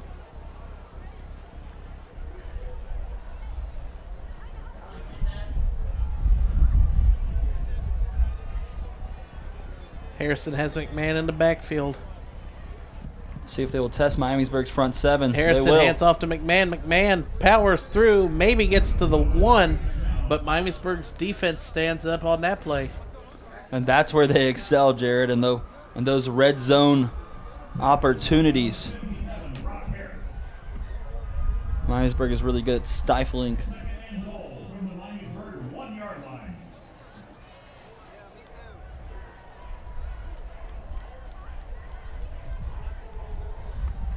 Play clock's at 22. Perhaps a red zone change, but at tight end they have number 34, Parker Hinkebane.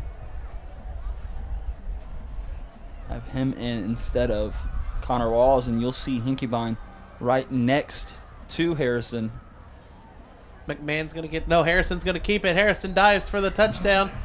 And he's in from a yard out. Extends the lead now 34-0, pending the extra point. And Harrison accomplished more than you think in that first half with the read option, with 42 rushing yards. And this half, they just made it happen in all assets of the football game. They had some really exciting runs, had an edge sweep, had a really big pass to Connor Walls, had some big completions to McMahon and Linkhart, and just an all-around beautiful effort for the Centerville offense. And after this extra point in kickoff, Jared, that will enact the OHAA running clock rule. I'll make it 35-0 already, and it seems like we just started this game. Centerville's offense. Half, and we're almost done with it. We're almost halfway through this third quarter. And the Elks offense makes you not want to take your eyes off this game. Make it very fast and exciting for the fans.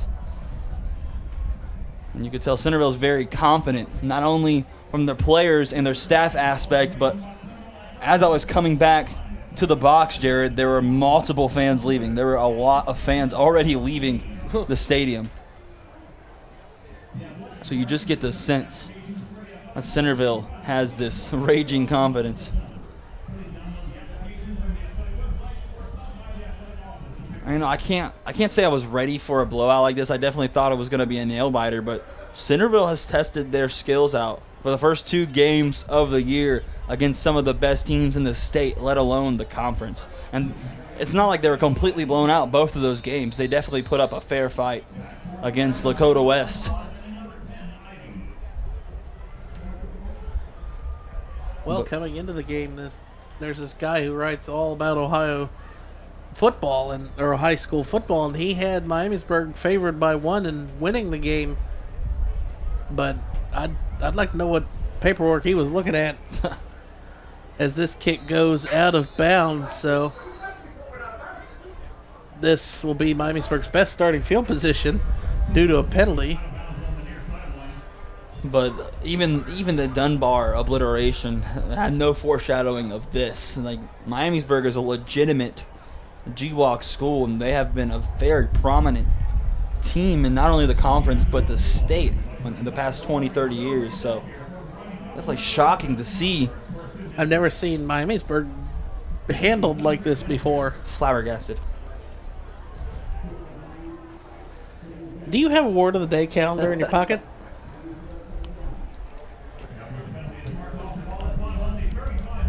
So ball will be placed at the 35 after the ball went out of bounds on the kickoff.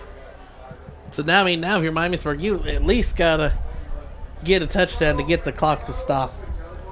Coming up in a running formation to begin this possession. Davis is going to get the carry. Davis cuts the outside. Davis cuts it all the way to the outside 50. Pushed out of bounds at the 45 into Miamisburg territory. But out of bounds doesn't matter until they get that first touch, or they get that touchdown to get the points under. Starting to get some breathing room now, Jared. And then at this point, I mean, do you think Centerville's playing more of just to prevent defense? It didn't look like they were ready for the Davis counter. I just feel like they have so much confidence in their defense that they're not sweating. Davis with another big run. Davis 20. Or 20, 10, 5, touchdown. And just like that, Miamisburg ends the running clock, and it only took 2 minutes. 44 run by Christian Davis. And I think that's what most people were expecting, Jared. But you see the heart of this run, and this offensive line finally got going. And Sam Baker made that final block, and Christian Davis looks back like, wow, everybody is behind me. We just scored. Look at the confusion for the Vikings on the extra point. I've never seen a team this confused on an extra point. Look, you've got 4 people in the backfield. Oh, one's coming in late. Okay. Not everybody knew their P's and Q's. So now they're ready for the extra point.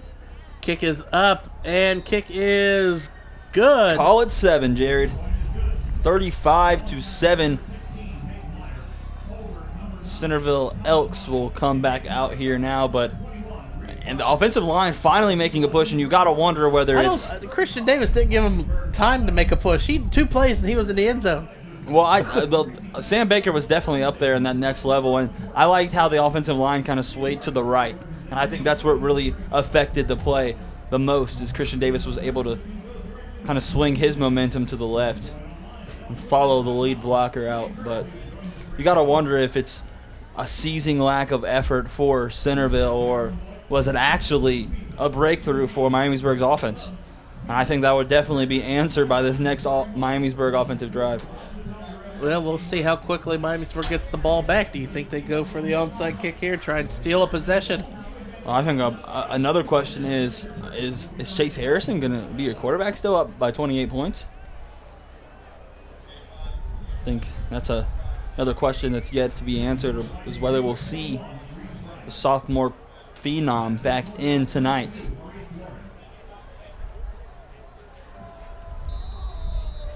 Bryant on to kick off for the Vikings.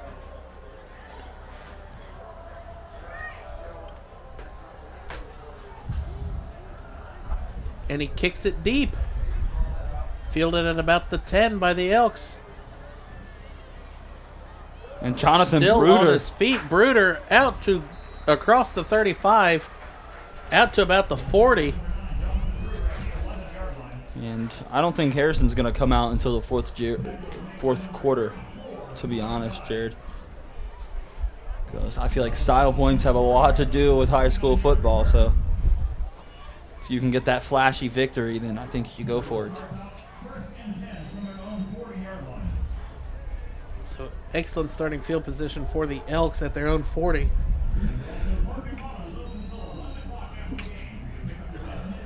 And we will indeed see a lot of the starters out still. Bryce McMahon not in the backfield, however. That will be senior Nick Toby.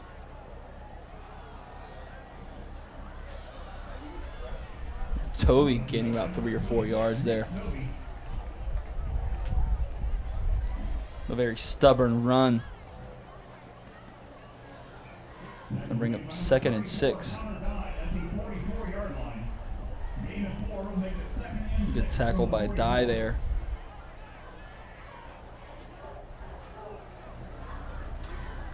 You see Centerville taking specific instruction from the sideline now. Trying to take as much time as needed.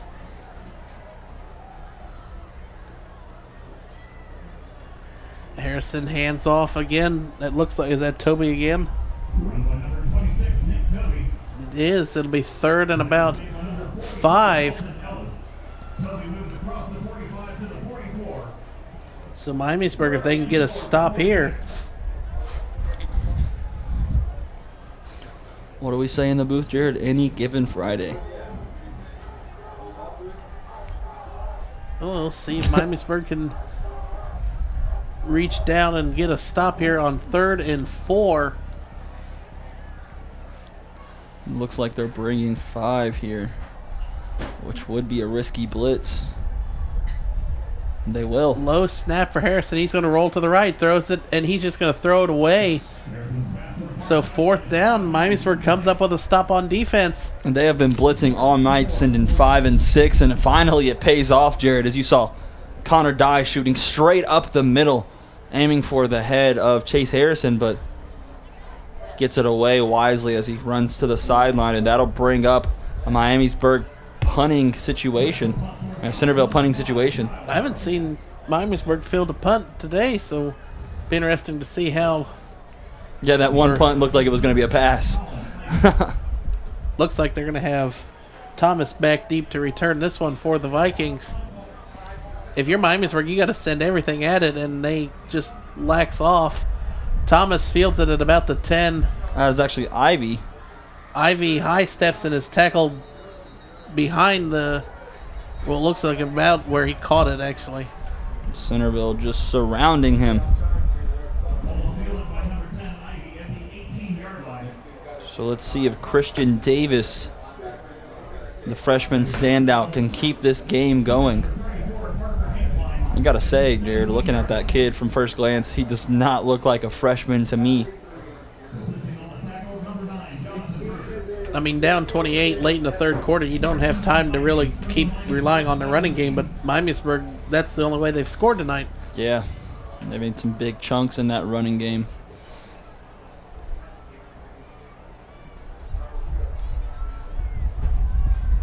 Barr, Thomas in motion. Thomas gets the handoff. Thomas cuts it back and maybe gets the, no, he's going to actually lose about 3 on the play.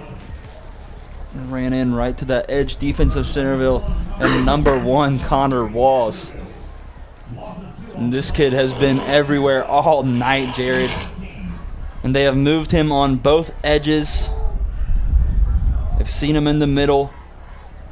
He used to play linebacker. Now he plays tight end and defensive end. And in a long list of possible player of the game nominees, he is up there.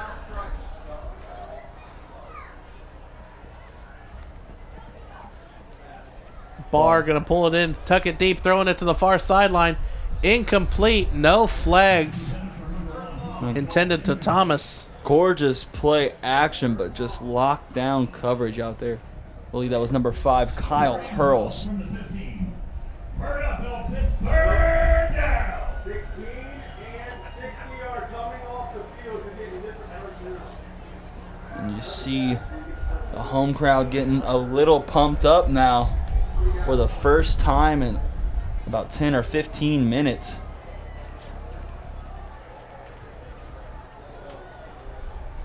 It's a big 3rd down for the Miamisburg Vikings right here, Jared. Barr gets the pass, going to go take a couple steps back. Now he's going to run, pitches it, somehow got it complete, and he has a 1st down. I have no clue how he pulled that one out. Ivy with the 1st down catch. Incredible perseverance. As you see the backfield just get swarmed, Centerville pulls a stunt with their defensive line again. It works to perfection, but Barr just gets it out barely. And Colin Ivy takes the 1st down reception. Miamisburg will have trips here. Handoff. Davis gets a carry. Davis blows through. Davis has a 1st down and almost out to midfield. Christian Davis again. And look, the Vikings are going up-tempo now. And it's about time you see this kind of success. This is what we were expecting today, Jared. This efficiency, this intermediate work with the football. Under a minute left. Barr in shotgun formation at the 40.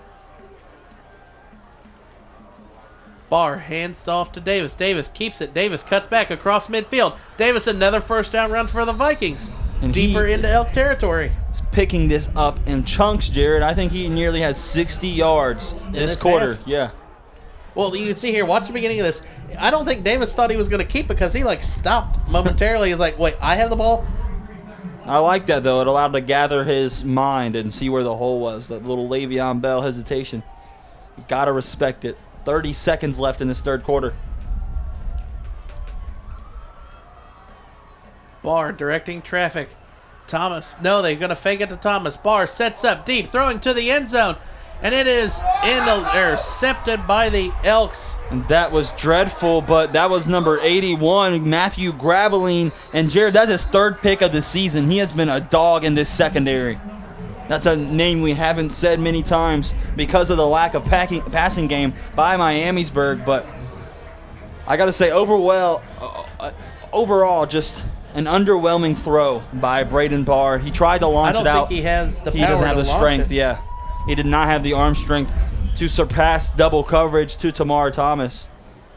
Actually, I believe that was number 84,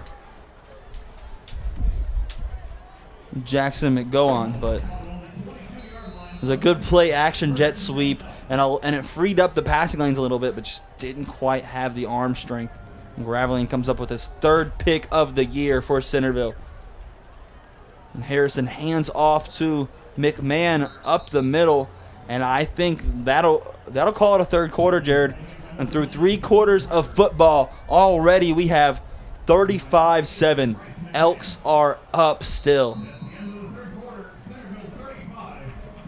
End of the third quarter, going into the fourth and final quarter, Miamisburg trails 35-7 over against the Elks. Miamisburg was looking good there until that pick, and if they could have scored before the third quarter ended, the way they moved the ball well and it got Centerville's defense or offense to stop, maybe a possibility looking at maybe some sort of a comeback. But with that interception, you can erase that one now. Oh yeah, definitely their explosiveness out of nowhere grabbed the attention of the Elks, but overall just have not executed in those big time opportunities tonight, Jared.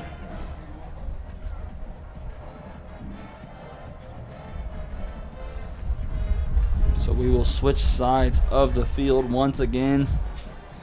Fourth quarter is up. This is really when you start questioning playing your starters.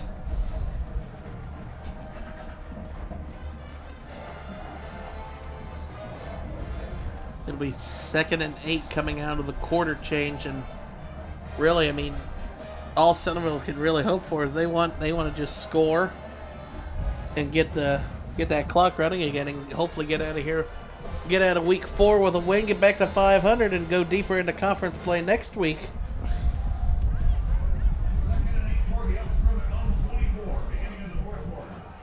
You got 4 receivers set for Harrison, who is still out there, although being up by 28.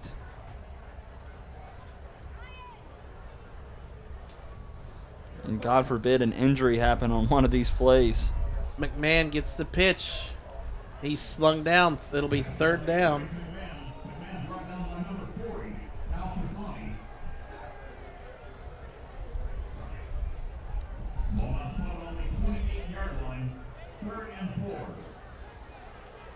And Centerville's still running an up-tempo offense.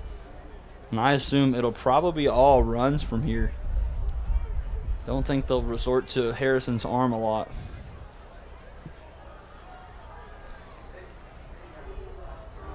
Harrison back to pass. And he's going deep. Linkhart with the catch and gets out of bounds. Definitely did not expect a pass here, and it did not look like Miamisburg did. You, and he's like, well, I'm gonna keep throwing it.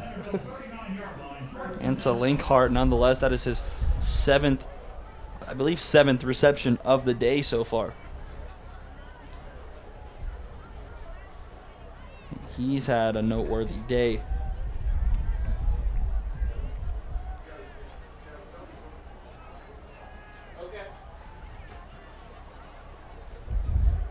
So Harrison once again with the trips like we have seen so many times tonight. Harrison going to hand off to McMahon. McMahon runs right up the middle and maybe gets 1 on the play.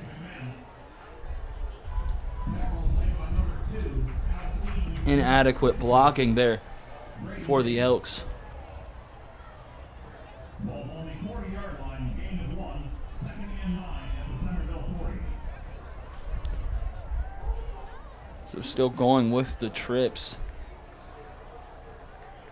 Harrison getting direction from the sideline.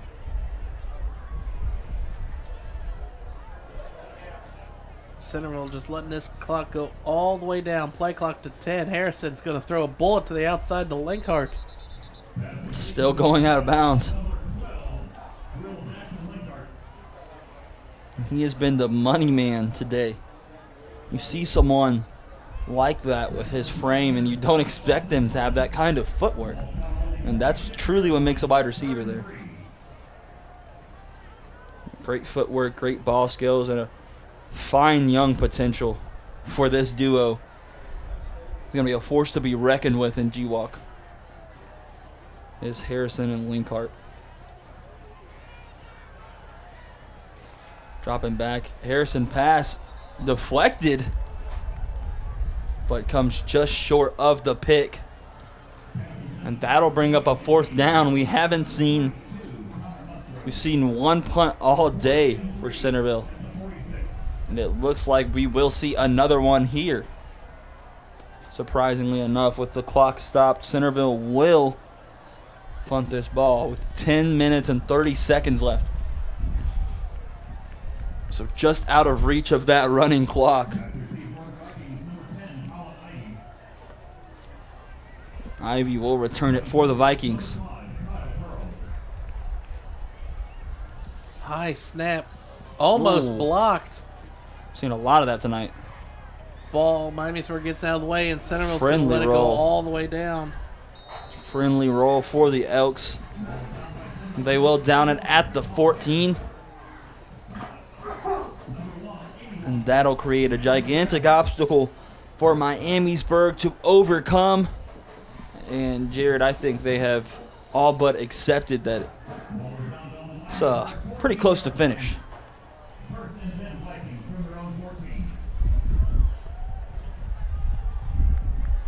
Miamisburg coming back out on to take the field offensively from the from the 19.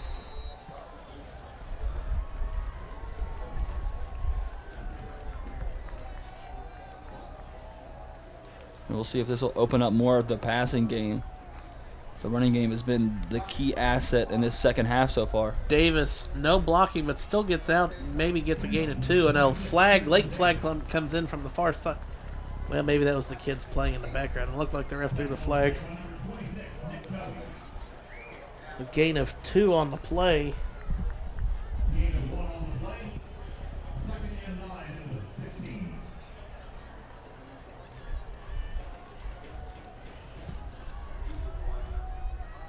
So Barr will come back out now with a tight end. Davis is going to get the carry up the middle, and he will get to the line of scrimmage, and that's it. Very stout in the run stoppage. Centerville allowed almost nothing past it in the first half, but the second half has been Christian Davis's time to shine, and he has done just that so far. Other than these 2 runs, had a pretty good second half, but see this big 3rd down for Braden Barr dropping back. And hauled in, and it is hauled in. That's a conversion. Colin Ivy on the huge 3rd down reception.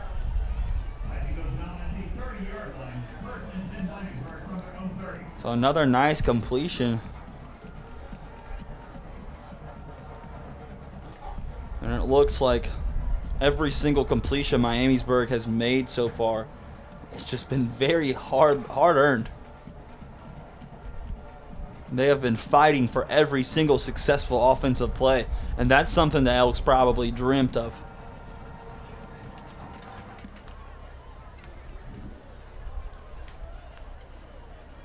Barr hands off to Davis. Davis cuts it back, and he'll lose about a yard on the play.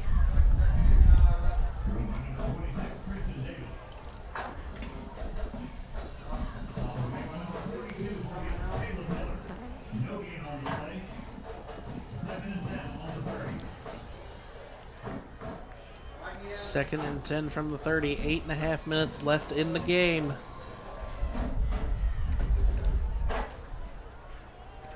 Four receivers spread wide.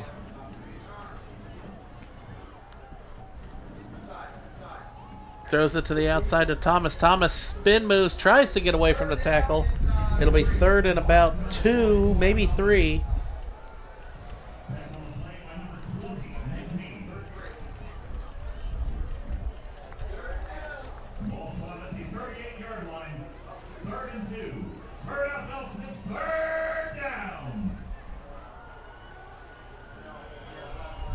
Miamisburg lined up. Davis behind Barr. Now he's going to go step to the right of him. Motion. Davis gets the carry. Davis has the first down. Looks like Centerville came with a late blitz, but Davis hit that hole right before the lineman came through, and there'll be a first down for the Vikings. And again, that kid has really scary talent for a freshman. His first step is almost flawless.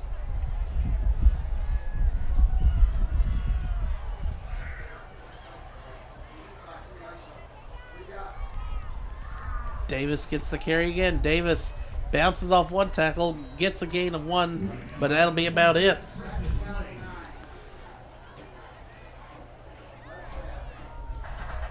So the clock ticking now, 7 minutes, and running this ball between the tackles, Jared, you got to think the Vikings have accepted this loss fully. And Lance Snyder has probably definitely acknowledged this as a huge learning experience. Barr back again. Play action, drops back, goes down the field, has a receiver. Hauled in, stays on his feet. That is number 15. That's Peyton Myers. And he has Or not 16, correction. He has not gotten a lot of attention this year. 2 receptions and 11 yards before this game, but 2 really solid receptions in this game so far. And a 6'1", 200-pound junior. In the middle of the defense, bounces off of the hit stick from Centerville's number 2, Maurice Lawrence. Let's see what the flag was in.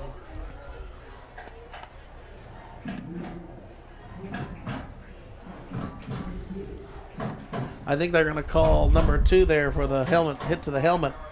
So it'll be either 15 more yards or half distance to the goal.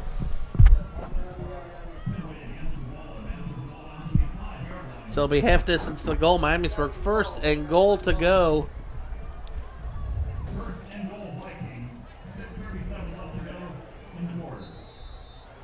Here we go, running the clock now. Miamisburg in the red zone. Handoff up the middle. Christian Davis in for his second touchdown of the second half and the night. That marks 5 on the season, Jared. 3 rushing. And this kid has been the heart of the Miamisburg Vikings offense. No quit in him tonight.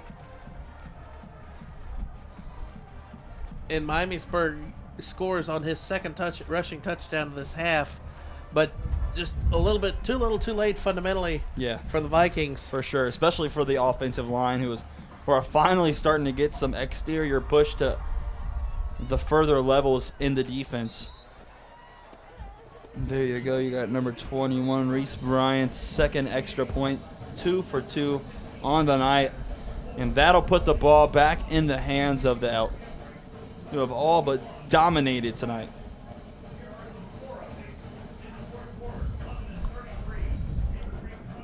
So Miamisburg coming back out to kick off. 6.5 minutes left.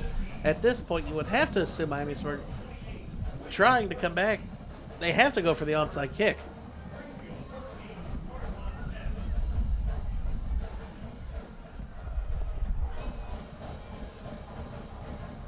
Yeah, I think the only answer right now is the onside kick.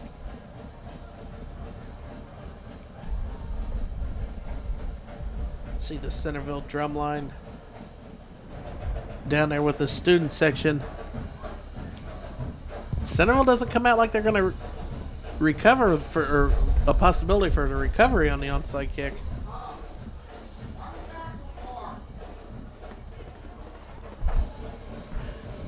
I mean, only 2 people to the top of the formation. If Miamisburg does want to kick it that way for the onside kick, they got to get it to midfield.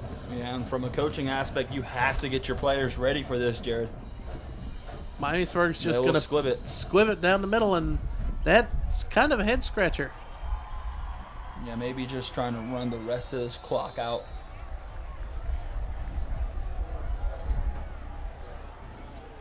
Ball field by number 9, Jonathan Bruder at the 15-yard line. So Jonathan Bruder. I think Bruder covers had the more squib. kickoff return yards than he was expecting tonight. Seems to be taking almost every kickoff. Definitely an impact player. His versatility has really helped out this team. They'll bring out Harrison once again. Low snap. Harrison pitches it over to McMahon. McMahon makes 1 man miss. Makes 2. And McMahon is upended at the 42. And if one of these players gets injured, Jared, you know the coaches are going to question their decision to play these starters as long as they did. Well, if they go back and watch our game, because you're the announcer, Jinx, you're the one who said it, not me. Well, up by 21. I don't think there's any, especially with Miamisburg's offense the way it has been all night, I don't think there's any potential of a miracle comeback. But What do you say? Any given Friday? any given Friday, Jared.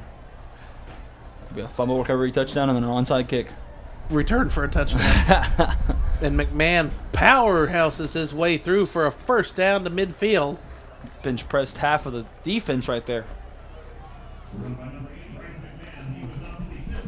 He has shown great perseverance, and after getting injured in one of the first plays of the entire game, he comes back with 100 first half rushing yards, and only the statistician knows how many yards he has right now, but I'm guessing somewhere around 150.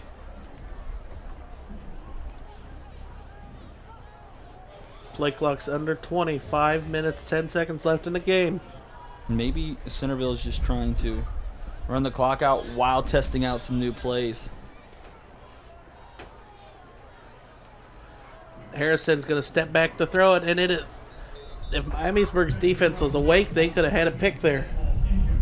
And that's one of the more rare errant throws you'll get from Harrison. And we saw a lot of that last year, wild play by Chase Harrison, Jared. But as his years progress in GWalk play, you will see that decline.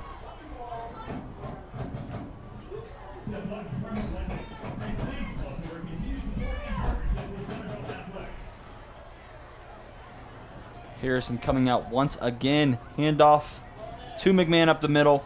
Goes absolutely nowhere. Great job by Alex Eanes coming off the edge.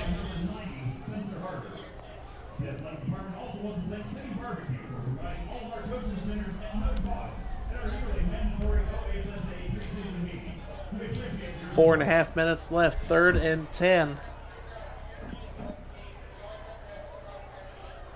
Centerville has 20 seconds to work with on the play clock. Yeah, you know they're going to take as much down as they possibly can. Well, they hiked it with about 10. That's kind of surprising. Wow. And that one was, I believe that was tipped into Smith's hands. He has been an emerging star player from the receiver position the past 2 games. Over 100 yards in each of the last 2 contests, but really a highlight of a throw from Chase Harrison. Seen a lot of those tonight. Just makes pretty plays happen.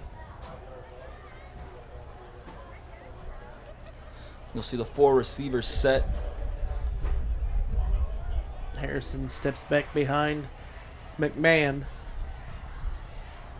Harrison passing again. Going to go deep to Smith. Smith catches it at the 10, and Smith walks it in from 10 yards out for a 45-yard catch and score. And why not rank up the stats? Make sure you're first team all GWalk, Jared. Wow, you see this little fake The he pump does fake. up the middle. Oh my goodness. So gorgeous on the edge. And you could see Austin Plowman kind of hesitate there once he did the pump fake. And when you want to talk about a high school quarterback, Jared, this guy has it all. Chase Harrison is the full package. Makes yet another highlight play for his 5th touchdown total on the game. 1 rushing and 4 passing. Kick is up and good. 42-14. 2 weeks of play, Cameron Smith comes away with 4 receiving touchdowns. He has been the big money man the past 2 weeks. Cut open Dunbar. Ended up taking their starters out pretty early in that game. But tonight is a different story as they take on the Miamisburg Vikings and absolutely shred them apart. And it's a really good feel out for the Centerville offense going up against a highly ranked G-Walk defense like this. And absolutely shredding them, as I said a moment ago. And now the Vikings will get the kickoff with not much left to do. 3.5 minutes to go. I need 4 scores right here.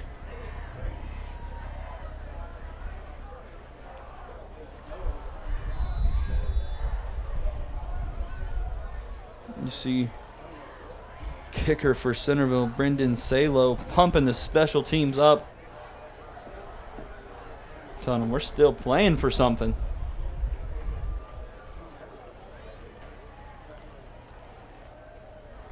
And squib up the middle there. And Fair caught that one, just fell down with the ball. Number 89, Aiden Savley. Here brings out Barr again for possibly what could be the last drive, Jared. It's kind of funny how they rode the edge of the runoff the entire game. 1st and 10 from the 25. 3:27 left in the game. Trips at the bottom. Ball is fumbled. Barr picks it up. Barr's rolling to the right. He's trying to get something. High steps out of one tackle and just going to wisely get out of bounds. And more disarray for the Miamisburg Vikings. Loss of 3 on the play. And I don't even know what that was. That was not a direct snap. It was almost like he bowling balled it back to his quarterback.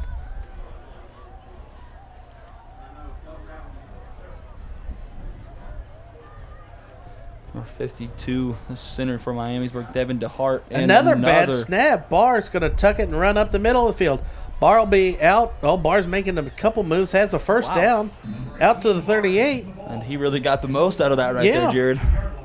Turns the second bad snap in a row, out to a first down run and about a gain of 17, 18 on the play. And now you've seen Barr has taken a lot of punishment tonight, and he gets up slow from that one. He's taken a lot more hits than he should have tonight. He is going to be sore after this one. He is drugged to the ground with weight on top of him. Barr drops back. Throws it over to Ivy, and Ivy hits hit, and the ball's loose. And they'll say that was forward. He kind of lobbed the check down up to him. Never a smart idea. And that's just the inexperience as Barr as quarterback.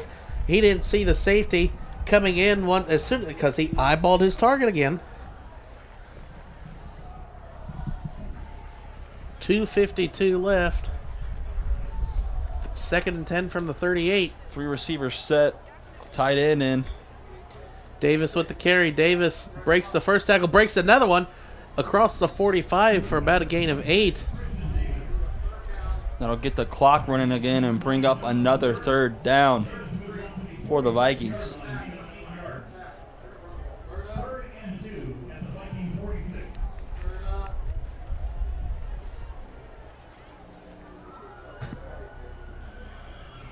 Here we go. Another big 3rd down for the Vikings. Barr drops back, lobs it up. To the sideline to 84, incomplete, but there is the pass interference flag. Yeah, that's a good call there, Jared. As number 5, Kyle Hurls, never really looked back. But how about that lob? That got some air.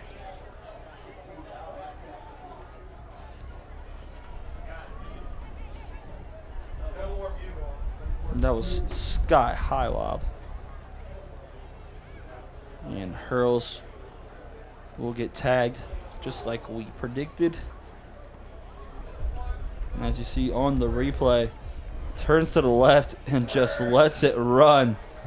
That's what you call pop fly, Jared. Went out of the frame of the camera for a few seconds. Barr drops back after the play action. Another deep pass down the middle.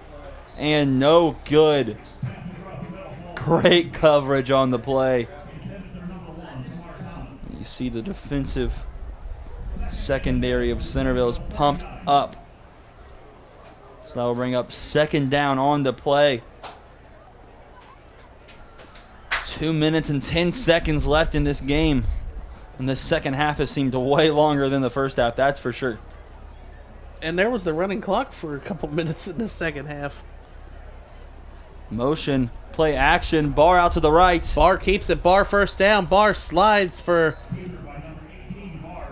not get hit harder than he wanted to. And I think that's probably the first slide we've seen all night from Barr. I think he felt all those hits on that last play. So clock will now run. They set the first down. And now the Vikings just playing to see what works. Playing for improvement here. Davis gets the carry.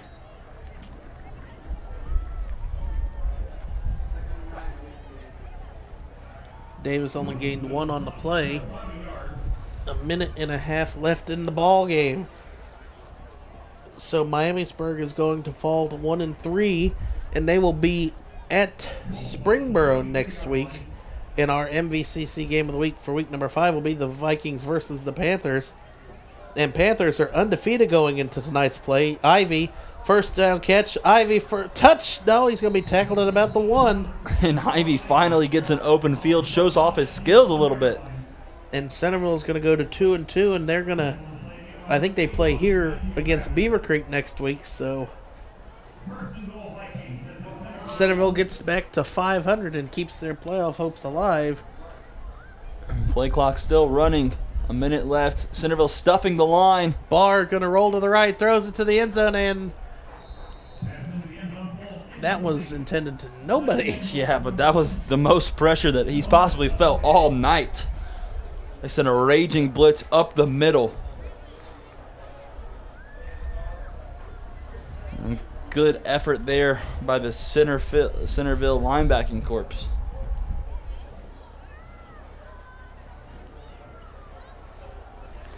So another red zone attempt by Miamisburg. See if they'll try to put it in via run or pass.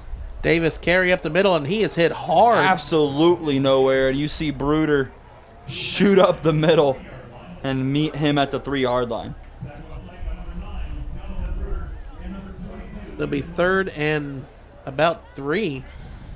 And as the clock winds down tonight, Jared, a lot of players have shined tonight. Connor Walls being one of the more impressive as he did it on defense and offense. But I feel like Chase Harrison's night outshines everything done by anyone tonight. Oh my goodness. I have never seen anything Centerville like that, is Jared. going to pick it up. He's at the 50, He the slipped 40, out the back of his hand. the 30, the Oh 20. my goodness. He stays on his feet at the 10. And we have fireworks. It's a 97-yard scoop and score for the Elks. Senior Caleb Miller scores possibly his first and only touchdown of his entire career. And that's a 90-yard return almost. 97-yard scoop and score is what will go down in the books. What happened? I think it's 97 yards. Oh my goodness, Caleb Miller in the house. And So you know wanna the senior is pumped make up. Caleb Miller the player of the game now? On some Malcolm Smith stuff. just if you couldn't pump the crowd up anymore, a senior lineman that, I mean, he's in on almost every play. Yeah, Caleb Miller was an finally animal tonight. He gets a touchdown. But how about Braden Barr? That's going to be in his nightmares. That is going to be in his nightmare. It slipped out the back of his hand as he was trying to throw it. And you could see it on the replay. He saw what happened. He just put his head down.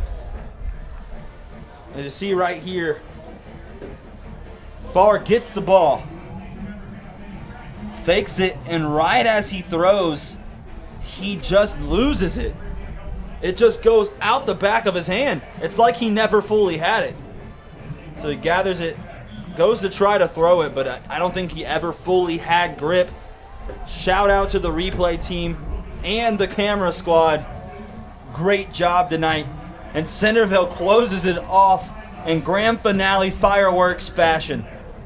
97 yards, scoop and score, putting it on ice. I mean, Miamisburg was scoring to just get some garbage points and stats, but Centerville said no. Even when Miamisburg got its closest, it was still over, Jared. And can we put a hashtag MVCC top 10 on it?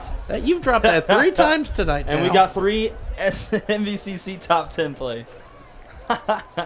Caleb Miller taking it to the house and closing this game in exciting fashion. That's definitely the play of the game. I don't know. It's been a lot of bangers. How do you beat a 97-yard fumble recovery return? That didn't matter with every other touchdown that happened. That didn't matter. I think the impact of the play definitely matters. So all Centerville has to do is they don't even have to kick it off, and that is the ball game, because that score put them up 30 again. That running clock as they sat there, that's one of the more unorthodox running clocks we've ever seen. But that'll be the game, Jared. Yeah, Centerville dominates from the beginning, scoring 28 in the first quarter, wins 49-14 here for their second win in a row. And they go to 2-2. Miamisburg falls to 1-3. We'll be back next week. Miamisburg versus Springboro from everybody at the Miami Valley Communications crew. Students from Kettering, Fairmont, and West Carrollton High School. Jared Bergstrom and Jeff Allen in the booth. We'll be back next week. That's all, folks.